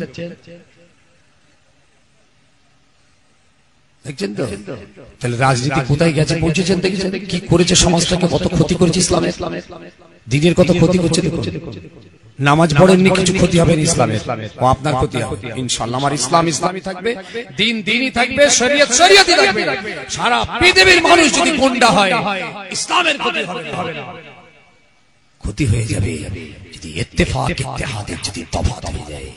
ভাইয়ে ভাইয়ে, বাপে বেটায়, ছেলে ছেলে, পাড়ায় পাড়ায়, প্রতিবেশীতে যদি দ্বন্দ্ব আখড়া তৈরি হয়, ইসলামের বিরাট ক্ষতি হয়ে যাবে। মুফতি সাহেব বললেন ব্যাপারটা খুব গুরুতর, আচ্ছা এক কাজ করেন, আপনাদের কাগজপত্র দিয়ে যান, এদিকে বলে আপনাদের দিয়ে যান, 1 মাস পর ফতোয়া হবে। কথা বুঝতে পারলেন? একদম পুরো ভাগিয়ে। আর কি করেছে দেখেন, ওই দুটো পাঠিয়েছে তো, দুটো হুজুর ধরেছে, দুজনে দুটো হুজুর ধরেছে, এই হুজুরকে একটা দল ধরেছে, ওই হুজুরকে আর একটা দল ধরেছে, আর দুটো হুজুরই মুফতি সাহেবকে ফোন করছে। একজন বলছে হুজুর কেসটা দেখবেন, ওটা যা মনে হচ্ছে তালাক হয়নি, সেইভাবে চিন্তা ভাবনা করে দেবেন, ওটা আমাদের সব জায়গা বুঝতে হচ্ছে তালাক হয় না। আরেকজন বলছে হুজুর ব্যাপারটা চিন্তা করতে মনে হচ্ছে তালাক হয়ে গেছে। কি বুঝতে পারছেন না? এরা বলেন ক্ষতি করছে, দিনের ক্ষতি করছে না, করে না। রাজনীতি রাজনীতির ময়দানে থাকবে, এখানে তাহলে সোনার ভাইদের বলে যাচ্ছি, ও আমার যুবক ছেলেদের বলে যাচ্ছি, বড় পীর সাহেব কেবলার মাহফিলে আজকে এলাম, জীবনের মতো তওবা করে পরিবর্তন হয়ে যায়। তুবু ইলাল্লাহি তাওবাতান নাসুহা, অন্তরটা পরিষ্কার করুন। এই জঘন্য চরিত্রের ট্রিটমেন্টের দরকার।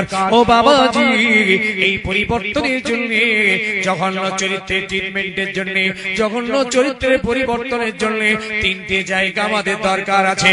1 নম্বর হলো এডুকেশনের দরকার, শিক্ষার দরকার, শরীয়তের শিক্ষা, কোরআনী শিক্ষা, ইসলামী শিক্ষা, রাসূলুল্লাহ শিক্ষা, জান্নাতি শিক্ষা আমাদের জন্য ফরজ হয়ে পড়েছে। রাসূলুল্লাহ বলেছেন ইলম শিক্ষা করা হলো ফরজ। শিক্ষা না শিখলে, এডুকেশন না নিলে চরিত্র তৈরি হবে না, হবে না। বাবা ফুরফুরার পীর মুজাদ্দিদ জামান আলা হযরত দাদা হুজুর পীর কিবলা রাহমাতুল্লাহ আলাইহি, তিনি সারা বাংলা আসামে পারবারে লক্ষ লক্ষ মুরিদ নিয়ে চলছিলেন। ওয়াজ নসিহত, তদবির, তাকাদা, মিলাদ মাহফিল সব ঠিক চলছিল। কি দরকার ছিল, তিনি কেন মাদ্রাসা তৈরি করতে গেলেন? তিনি উপলব্ধি করেছিলেন শুধু মাহফিল দিয়ে সমাজ বাঁচবে না, বাঁচবে না, চরিত্রের পরিবর্তন হবে না, হবে না, এদের অন্তরের নোংরা সাফ হবে না, হবে না। এই জন্য কোরআনী শিক্ষা, দ্বীনি শিক্ষা দরকার আছে। এই জন্য তিনি ফুরফুরার জমিনে নিজের পীরের নামে ফুরফুরা টাইটেল মাদ্রাসা কায়েম করে গেলেন। যে হযরতের ইসালে সব এসেছি, বাগদাদে সেমিন ইলম শিক্ষা করতে যাচ্ছেন বড় পীর আব্দুল কাদের জিলানী। কি দরকার ছিল ইলম শিক্ষা করার? কোনো দরকার ছিল না। তিনি নামাজ পড়ে, রোজা রেখে, তাসবিহ পড়ে তো তিনি আল্লাহর ওলি হয়ে যেতে পারতেন। ইলম শিক্ষা করতে যাওয়ার দরকার কি ছিল? না, শিক্ষাই হলো জীবনের চরিত্রের পরিবর্তন ঘটাতে সম্ভব। মা দোয়া করলেন, যাও বাবা আমি তোমাকে বাগদাদের মাদ্রাসায় পাঠিয়ে দিচ্ছি, আল্লাহর রাস্তায় তোমাকে শুভে দিলাম, তুমি বাগদাদের জমিনে গিয়ে ইলম শিক্ষা করে এসো। ও সোনার মালিক, বাগদাদের রাস্তায় যাওয়ার পথে মা কিছু টাকা দিয়েছিলেন। রাস্তায় দুশ্মনদের সঙ্গে দেখা হলো, সত্য কথাটা বড় পীর বলে দিলেন, আমার বগলে টাকা রয়েছে। বাগদাদের জমিনে যাওয়ার পথে টাকা আছে, সত্য কথাটা বলার কারণে বড় বড় ডাকাতের চোখ দিয়ে পানি গড়াতে লাগলো। এই সত্য কথাটা কথাটা এতটা আসর হয়েছিল, তারা তওবা করে বড় পীরের হাতে হাত দিয়ে বড় বড় আল্লাহর ওলি হয়ে গিয়েছিলেন। আজ পর্যন্ত মিথ্যে কথা ছাড়তে পারেনি। চরিত্র ফিরবে, শেষ হয়ে গেল। বড় পীর আব্দুল কাদের জিলানীর অন্তরটা পরিষ্কার ছিল বাবাজি, সাদা মাটা জীবন ছিল। জীবনী পড়ে দেখবেন আল্লাহর ওলি হয়ে গেছেন। তিনি আস্তে আস্তে আল্লাহর ইশকে রাসূলের মহব্বত ইবাদত বাড়িয়েছেন। প্রথম জীবনে দেখবেন সাদা মাটা জীবন ছিল বাবাজি, এত নফল কাজ তার মধ্যে ছিল না। নফল খায়রাত, নফল হজ, নফল সাদকা, নফল দান, নফল কুরবানি, নফল তেলাওয়াত, এত বেশি বড় পীরের জীবনে আপনি খুব বেশি খুঁজে পাবেন না। কিন্তু সততা ছিল, চরিত্র ছিল, ভদ্রতা ছিল, তাকওয়া ছিল, পরহেজগারি ছিল, খোদাবীর ছিল, অন্তরটা পরিষ্কার ছিল, হিংসা ছিল না, হাসাদ ছিল না, তাকাব্বুরি ছিল না, বড়াই ছিল না, ফকর ছিল না, আমত্তি ছিল না। এই অন্তরটা পরিষ্কার থাকার জন্য আল্লাহর ওলিদের মাকামে তিনি পৌঁছে গিয়েছিলেন। জানেন, যখন বাগদাদের রাস্তায় যাচ্ছেন, একটা পোল পার হচ্ছিলেন বড় পীর সাহেব কেবলা, বাচ্চা বয়স, হালকা বয়স, বাপের জুব্বাটা পরে বইগুলো বগলে নিয়ে আর একটা ব্রিজ পার হচ্ছিলেন। আর সেই জামানার জবরদস্ত এক আল্লাহর ওলি আব্দুল কাদের জিলানীকে ধাক্কা মেরে পানিতে ফেলে দিলেন। বুঝেছেন? যেই ফেলে দিয়েছেন পানিতে পড়ে গেছে।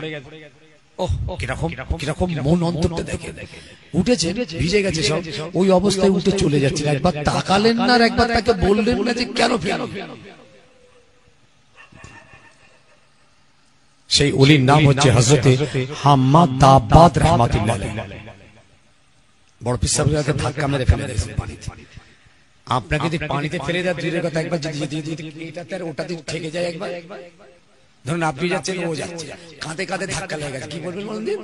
ফার্স্ট নাম্বার খিস্তি বের হয়ে মুখ দিয়ে। এই মিয়া সাহেব, কথা কি বলছি বুঝতে পারছেন না? বড় পীর সাহেব কেবলার অন্তরটা কিরকম তৈরি হয়েছে দেখেন। একটা কথা বলেন, একদম সরল সহজ বলে চলে গেলেন। আল্লাহ পাক একটা এখানে কারামত জারি করে দিলেন। বড় পীর সাহেব কেবলা যখন বাগদাদ থেকে ফিরলেন, ফিরে এসে শুনলেন হাম্মাদ দাব্বাদ ইন্তেকাল হয়ে গেছে। উনি মাজার জিয়ারত করতে যাচ্ছেন। মাজার জিয়ারত করতে গিয়ে সালাম কালাম দিয়ে এবার উনি হাত বাড়িয়েছেন। বড় পীর সাহেব মুসাফা করবেন, কবর থেকে হাম্মাদ দাব্বাদ রাহমাতুল্লাহ আলাইহি একটা হাত বাড়াচ্ছে। বড় পীর সাহেব বললেন, আরে কি ব্যাপার, তুমি তো কিরকম খেলাম কাজ করছো, দুটো হাত বাড়াও। হাম্মাদ দাব্বাদ রাহমাতুল্লাহ বলেছিলেন, হুজুর আপনি যখন বাগদাদে পড়তে যাচ্ছিলেন, আমি আপনাকে ধাক্কা মেরে ফেলে দিয়েছি। আপনার সঙ্গে এই বেয়াদবি করার কারণে আল্লাহ পাক আমার ডান হাতটা বেকার করে দিয়েছে। ও আল্লাহর ওলি বড় পীর আব্দুল কাদের জিলানী রাহমাতুল্লাহ আলাইহি, আপনার সঙ্গে আমি বেয়াদবি করেছিলাম, কিন্তু আমি আপনাকে পরীক্ষা করার জন্য ধাক্কাটা মেরেছিলাম, দেখি পরবর্তী জীবনে আপনি কেমন মানুষ হবেন। আমি সেই দিন পরীক্ষা করে দেখেছিলাম যে আপনি পরবর্তী জীবনে জবরদস্ত আল্লাহর ওলি হয়ে যাবে। একটা ভাতের হাড়ির ভাত চিপে দেখে নিয়েছে, কিন্তু আমি তো ধাক্কা মেরেছিলাম। আল্লাহ অসন্তুষ্ট হয়ে আজ কবরে চলে এসেছি, আমার ডান হাতটা বেকার হয়েছে। ও আব্দুল কাদের, আপনি যদি একটু দোয়া চান বাবা, আল্লাহ পাক আমার হাতটা হয়তো সুস্থ করে দিতে পারেন। বড় পীর আব্দুল কাদের জিলানী রাহমাতুল্লাহ আলাইহি আল্লাহ পাকের দরবার শরীফে দোয়া চাইলেন। আল্লাহ হাম্মাদ দাব্বাদের হাতটা সুস্থ করে দেওয়ার পরে দুটো হাত বাড়িয়ে দিতে বড় পীর কেবলা দুটো হাতে মুসাফা করে ফিরেছে। সঙ্গী সাথীরা জিজ্ঞেস করেছিলেন যে আপনি কবর জিয়ারত করতে গেলে এত দেরি হয় না, তো আপনি তো জানা চলে আসেন, এত দেরি হলো কেন? তখন উনি ওই কথাটা বলেছিলেন, এই জন্য দেরি হয়েছে বাবা। উনি একটা হাত বাড়াচ্ছিলেন, আমি বললাম দুটো হাত বাড়াও। উনি বাড়াতে পারেননি, আমাকে আল্লাহর কাছে দোয়া চাইতে হলো, আল্লাহ পাক ওনার হাতটা সুস্থ করতে, তবে উনি দুটো হাত বাড়িয়েছেন। যা খাওয়া খাচ্ছি আর যা বলা বলতেছি হবে তো। যেসব পাঁপড় বাজার খাস্তা আর এই হাতও খাস্তা, খোদার দরবারে পৌঁছাবে। এর মেরে ওর মেরে তার মেরে, এর ঝেড়ে ওর ঝেড়ে তার ঝেড়ে, এই তো পুরো পাঁপড় ভাজা হয়ে আছে। ভুল বলছি না ঠিক বলছি? আমিও আপনাদের সঙ্গে, জি হ্যাঁ, আমিও বাঁচতে পারবো তো আমরা। আপনাদেরকে এখানে বসিয়ে দিয়ে আপনাদের ওই কথাই বলতে হয়। কি কথা বলছি, কি বলবেন? আপনার কথা বলবেন তো নাকি না আপনারা আমার উল্টো বলবেন? একই কথা বলতে হবে আপনাদেরকে, একই কথা। আমাকে এখানে তুলেছেন, আমি বলছি, আপনারা উঠলে আপনাদের ওই কথাই বলতে, ওই কথাই বলতে বলতে। আপনি ভাববেন না হুজুর আমাদের বলছেন, না আমাদের নয়, আপনাকে নয়, আমরা আমাদের সবাইকে বলছি। আপনি অপু এখানে আসুন, আপনাকে ওই কথাই বলতে হবে, আমি বসে নিচে বসে শুনবো, একই কথা শুনবো। সত্য কথা বলুন, আমানতের খেয়ানত করবেন না, এতিমের মারবেন না, গীবত করবেন না, গিল্লা করবেন না, কসম গালাগালি করবেন না। আপনাকে বলতে কি কথা বুঝতে পারছেন নাকি? ওই কথা বলবেন না, কি বলবেন? এই হক কথা বলেন না, কি বলবেন? আপনাদের একজনকে আমি ডাকছি, উপরে উঠে আসেন, মাইকটা ধরেন, আপনি কি বলবেন বলুন। ওই কথাই। তাহলে সংক্ষেপ সব থেকে বড় ক্ষতি করবে ইত্তেফাকের অভাব, ইত্তেহাদের অভাব। আর এই ইত্তেফাক ইত্তেহাদের অভাবটার মূল জায়গার কারণ হলো দুটো, একটা হলো মুনাফিকি, আর একটা হলো আমাদের এই জঘন্য রাজনীতি। শেষ করে হাতে ধরে বলছি, সোনার যুবক, রাজনীতি তোমরা করো দেশের উন্নতির জন্য, কওমের উন্নতির জন্য, গ্রামের গঞ্জের পাড়া প্রতিবেশীর উন্নতির জন্য রাজনীতি করো। আর এই জন্য করোনা পাড়া প্রতিবেশীর সঙ্গে দ্বন্দ্ব করে, মার দাঙ্গা করে, বয়কট করে, এক করে মেরে কেড়ে নিয়ে এই রাজনীতি হারাম, জাহান্নামে চলে যেতে হবে। একবার দাঁড়ান, সবাই দাঁড়িয়ে যান, রাসূলের দরবারে একটু সালাম পড়ে নিয়ে, নবী সালাম।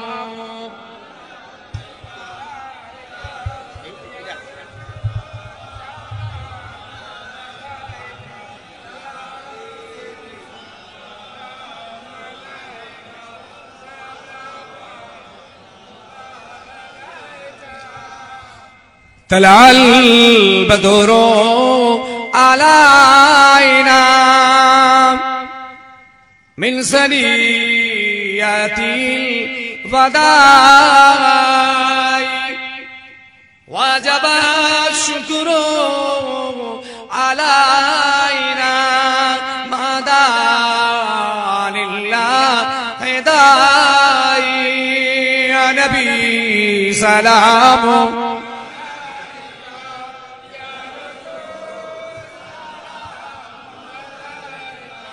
या हबीब सलाम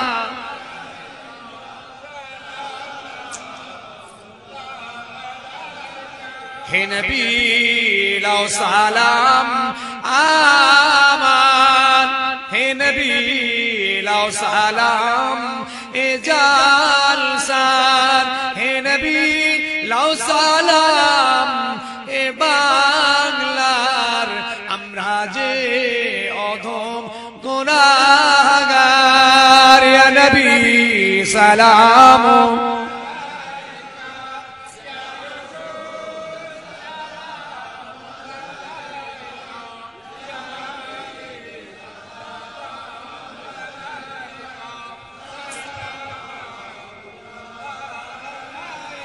तुमको हो रफ़ात मुबारक, तुमको हो हशमात मुबारक, तुमको हो अज़मात मुबारक, तुमको हो उम्मत मुबारक या नबी सलाम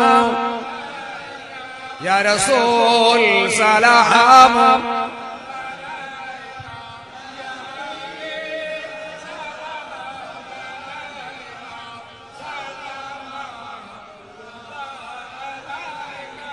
हाँ भाई साहब বসে আমি সব ভাইকে বলছি, আমি আমাকেও বলছি, হাতে ধরে বলে গেলাম বড় পিসাবি কেবলার জলসায় বসে আজকে সবাই খালে চাঁদকে তওবা করে নি, পরিষ্কার মনে তওবা করে নি।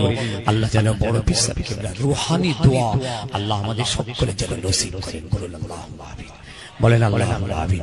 আমরা একটু তওবা করি, আমার সঙ্গে সবাই পড়েন বিসমিল্লাহির রহমানির রহিম। আয় আল্লাহ তাআলা আমি तमाम गुनाह तौबा करती अस्तगफिरुल्लाह रब्बी मिन कुल्ली ज़ंब व अतूबु इलैहि अशहदु अन ला इलाहा इल्लल्लाह वहदहु ला शरीका लहु व अशहदु अन्ना मुहम्मदन अब्दुहु व रसूलुहु ला इलाहा इल्लल्लाह मुहम्मदुर रसूलुल्लाह सल्लल्लाहु अलैहि वसल्लम। 3 बार अल्हम्दुलिल्लाह शरीफ पढ़ें, 10 बार कुल हुवल्लाह शरीफ पढ़ें, 11 बार दुरूद शरीफ पढ़ें। बिस्मिल्लाहिर रहमानिर रहीम। अल्लाहुम्मा सल्लि अला सय्यिदिना अल्लाहुम्मा सल्लि अला सय्यिदिना अल्लाहुम्मा सल्लि अला सय्यिदिना বাঁচার জন্য, বাঁচতে এসেছি বাঁচার জন্য। আল্লাহর যতটুকু ইবাদত করা সম্ভব করুন। ফরজ ওয়াজিব সুন্নাতে মুআক্কাদাটা করতেই হবে। নফল বাড়াবাড়ি গুলো পারলে করবেন, নাই করবেন না, অসুবিধা নেই। সম্ভব হলে মূল জায়গায় ফিরে আসুন। ভাই বাপ মায়ের খিদমতে থাকবেন, বলে গেলাম হালাল রুজির সন্ধান করবেন, মানুষের উপরে জুলুম করবেন না, মানুষের উপর জুলুম করবেন না। এক, বাপ মা বেঁচে থাকলে খিদমত করুন। দুই, হালাল রুজির সন্ধান করুন। তিন, মুখের লাগামটা টেনে ধরুন। আমলিক আলাইকা লিসানিকা ফাহুয়া নাজাত। রাসূলুল্লাহ বলছেন যারা তাদের মুখের লাগাম টেনে ধরতে পারবে আল্লাহ তাদের নাজাত দিবেন। আমলিক আলাইকা লিসানিকা ফাহুয়া নাজাত। মুখের লাগামটা টেনে ধরবেন। কম কথা, কম খাওয়া, কম ঘুম। মানুষের সঙ্গে যতটা পারবেন মুখের লাগামটা টেনে রাখবেন। আল্লাহর ওলি হয়ে যাবেন ইনশাআল্লাহ। আল্লাহ ওয়ালা হয়ে যাবেন, আল্লাহ ওয়ালা হয়ে যাবেন। হালাল খান, মা বাপের খিদমতে থাকুন, মানুষের উপরে জুলুম করবেন না, হালাল রুজির সন্ধান করুন, মুখের লাগামটা টেনে ধরুন, আল্লাহর ওলি হয়ে যাবেন। এর জোরে জোরে লা ইলাহা ইল্লাল্লাহ, লা ইলাহা, লা ইলাহা, লা ইলাহা ইল্লাল্লাহ মুহাম্মাদুর রাসূলুল্লাহ। হাসবি রাব্বি জাল্লাল্লাহ মা ফি কলবি গায়রুল্লাহ। নূর মুহাম্মদ সাল্লাল্লাহ, লা ইলাহা ইল্লাল্লাহ। জোরে জোরে সবাই পড়ো, লা ইলাহা ইল্লাল্লাহ ইল্লাল্লাহ, লা ইলাহা ইল্লাল্লাহ, লা ইলাহা, লা ইলাহা ইল্লাল্লাহ মুহাম্মাদুর রাসূলুল্লাহ। আল্লাহুম্মা আমিন। আল্লাহ পাক আজকের মাহফিলকে কবুল করে নিন। আজকে যত তিলাওয়াতে কোরআন, দরুদ শরীফ, সালাম, কিয়াম, তাসবিহ, তাহলিল, ওয়াজ, নসিহত হয়েছে, আল্লাহ পাক আমার বাবাজিরা হালাল মাল থেকে তাবারুক তৈয়ার হয়েছে। আরো 4 খতম কোরআনে পাক তিলাওয়াত হয়েছে। আল্লাহ সমস্ত এই খতমে কোরআন, দরুদ শরীফ, সালাম, কিয়াম, মেহমানদারি, এই সমস্ত আমলে খায়ের আল্লাহ পাক বাদানি ও মালি যা হলো আল্লাহ রহমত করে ভুল কথা maaf করে দেবেন। দয়াময় রাতের শেষ অংশে আপনার দরবারে হাত দুটো তুলেছি আল্লাহ। ইয়া আল্লাহ, রাতের শেষ অংশে হাত দুটো তুলেছি আল্লাহ। আপনি তো বলেছেন রাতের শেষ অংশে দুটো কুদরতি হাত পৃথিবীর জমিনের থেকে আপনি লম্বা করে দেন, দিয়ে বান্দাদের ডাকতে থাকেন, বান্দা তোদের যদি কিছু চাওয়ার থেকে চেয়ে নে, তোদের যদি কিছু বলার থেকে বল। আল্লাহ আজকে সেই সুযোগটা আমরা পেয়ে গেছি। বড় পীর সাহেব কেবলার মাহফিলে বসে আপনার দরবারে হাত দুটো তুলেছি। দয়াময় আজকে রহমত করি সালসাবকে কবুল করে নিন। একটু বলেন আল্লাহুম্মা আমিন। ইয়া আল্লাহ, যদি কিছু সওয়াব দেন মদিনা শরীফে আমার রাসূল পাকের দরবারে সওয়াব পৌঁছে দিন। আমার হাবিবের খাতিরে तमाम সাহাবায়ে کرام শুহাদায়ে ইসলাম তরিকার ইমাম পিরানে পীর গৌস কুতুব তালাক তালা ওলিয়া আম্বিয়া হুল দরবারে সওয়াব। तमाम नबीन, सिद्दीकीन, शुहदा, सालिहीन, मुहद्दिसीन, मुफस्सिरीन, मुस्ताहिदीन, मुसन्निफीन के दरबारे सওয়াब। बड़ा पीर साहब किबला रहमतुल्लाह अलैह खाजा गरीब नवाज मोइनुद्दीन जसबीरी बहुत ही नेक्शबंदी दरबारे বাগদাদে আমার বড় পীরের কবরে আল্লাহ সওয়াব পৌঁছে দিন। হুজুরের রূহানি দোয়া আমাদের সকলের নসিব করে। আয় আমাদের আল্লাহ, যত জঙ্গলে, শহরে, পাহাড়ে, পর্বতে, সমুদ্রে ইমানদার চলে গেছে রহমত করে আপনি সওয়াব।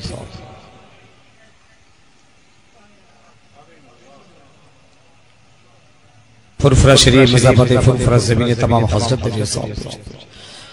मुजद्दिद ज़मान दादा हुजूर पीर क़िबला दरबार से 5 हुजूर क़िबला रूपा के सौंप। हुसैन बुखारी गाजी रहमतुल्लाह अलैह 4 शहीदान हुजूर अल्लाह गंजे शुहदा सुलेमान से कबीर साहब, बुल्ला साहब, हिदायतुल्लाह साहब, चाचा पीर क़िबला मंसूर बगदादी रहमतुल्लाह अलैह, मुस्तफा मदानी बड़ा হবে সাহেব, ছোট হবে সাহেব, কনকপুর সাহেব, মাননুর আলী সাহেব, হিদায়তুল্লাহ সাহেব, আমার ওয়ালিদ সাহেব रूपा के सौंप। मुश्किल अल्लामा रुहुल अमीन साहब, गुराचांद साहब, चांदपुर साहब, कोलकातार मानिक तला से फतेह अली दादा पीर, पद्दादा पीर अल्लाह मिर्जापुर टाउने जे हजरतेर माजार আছে रहमत के साथ। আল্লাহ পাক, আমরা যারা আজকে হাত তুলেছি, পর্দার আড়ালে আমার মা বোনরা যে যেখান থেকে হাত তুলেছেন, আমাদের সকলের বাপ মা, দাদা দাদি, নানা নানি, আবাসদা, ছেলে ফিরে, বাল বাচ্চা, স্বামী স্ত্রী যারা সব কবরস্থ হয়ে গেছে, তাদের সকলের কবরে আল্লাহ আপনি সওয়াব পৌঁছে দিন। কবরের আযাবকে আল্লাহ পাক আপনি মাফ করে দিন। কবরটাকে রহমতের নূর দিয়ে আল্লাহ আপনি ভরপুর করে দিন।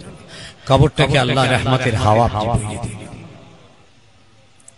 ইয়া আল্লাহ, রহমত করে মেহেরবানি আমাদের সকলের হায়াত কিসমতকে দারাজ করে দিন।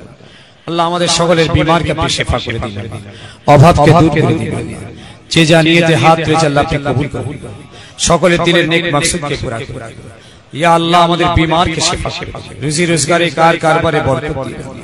যে যা নেক নিয়ত নিয়ে হাত তুলেছে আল্লাহ আপনি মঞ্জুর করে দিন। ইয়া আল্লাহ, আপনি রহমত করে মেহেরবানি করুন। আল্লাহ আমাদের সকলের ছেলে পুলে, বিবি, বাল বাচ্চা, বাপ মা, সকলের হায়াত কিসমতকে আল্লাহ আপনি দারাজ করুন। মা বোনদের হায়াত দারাজ করবেন আল্লাহ, তাদের নেক সালে দিনদার করবেন আল্লাহ, তাদের চরিত্রবতী পর্দানশীল করবেন আল্লাহ, তাদের বিমারকে ভালো করে দিন, নামাজি বানিয়ে দেন আল্লাহ, সংসার সুখে নসিব করুন। এই মহল্লার উপরে আপনি রহমত বর্ষণ করবেন, আসমানি গজব জমিনি বালা আপনি দেবেন। যে সমস্ত এলাকা থেকে আমার ভাইরা এসেছেন, সেই সমস্ত এলাকার কর্মস্থানবাসীদেরকে মাফ করে দেন আল্লাহ। সেই সমস্ত এলাকার গ্রাম পাড়া প্রতিবেশী রহমত বর্ষণ করবেন আল্লাহ। অনেকে দেনাদার আছে, আল্লাহ দেনাকে মুকুব করার তৌফিক। অনেকে আল্লাহ পাক কন্যা দায়ের ভাবনা চিন্তায় আছে, নেক জামাই নসিব করবেন। অনেকের আল আওলাদ নেই, আল্লাহ আপনি নেক আওলাদ নসিব করবেন আল্লাহ পাক।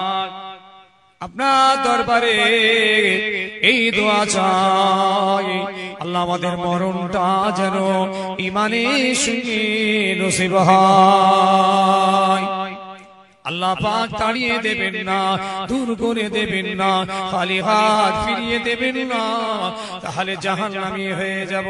আল্লাহ, জাহান্নামের আযাব সহ্য করতে পারবো না।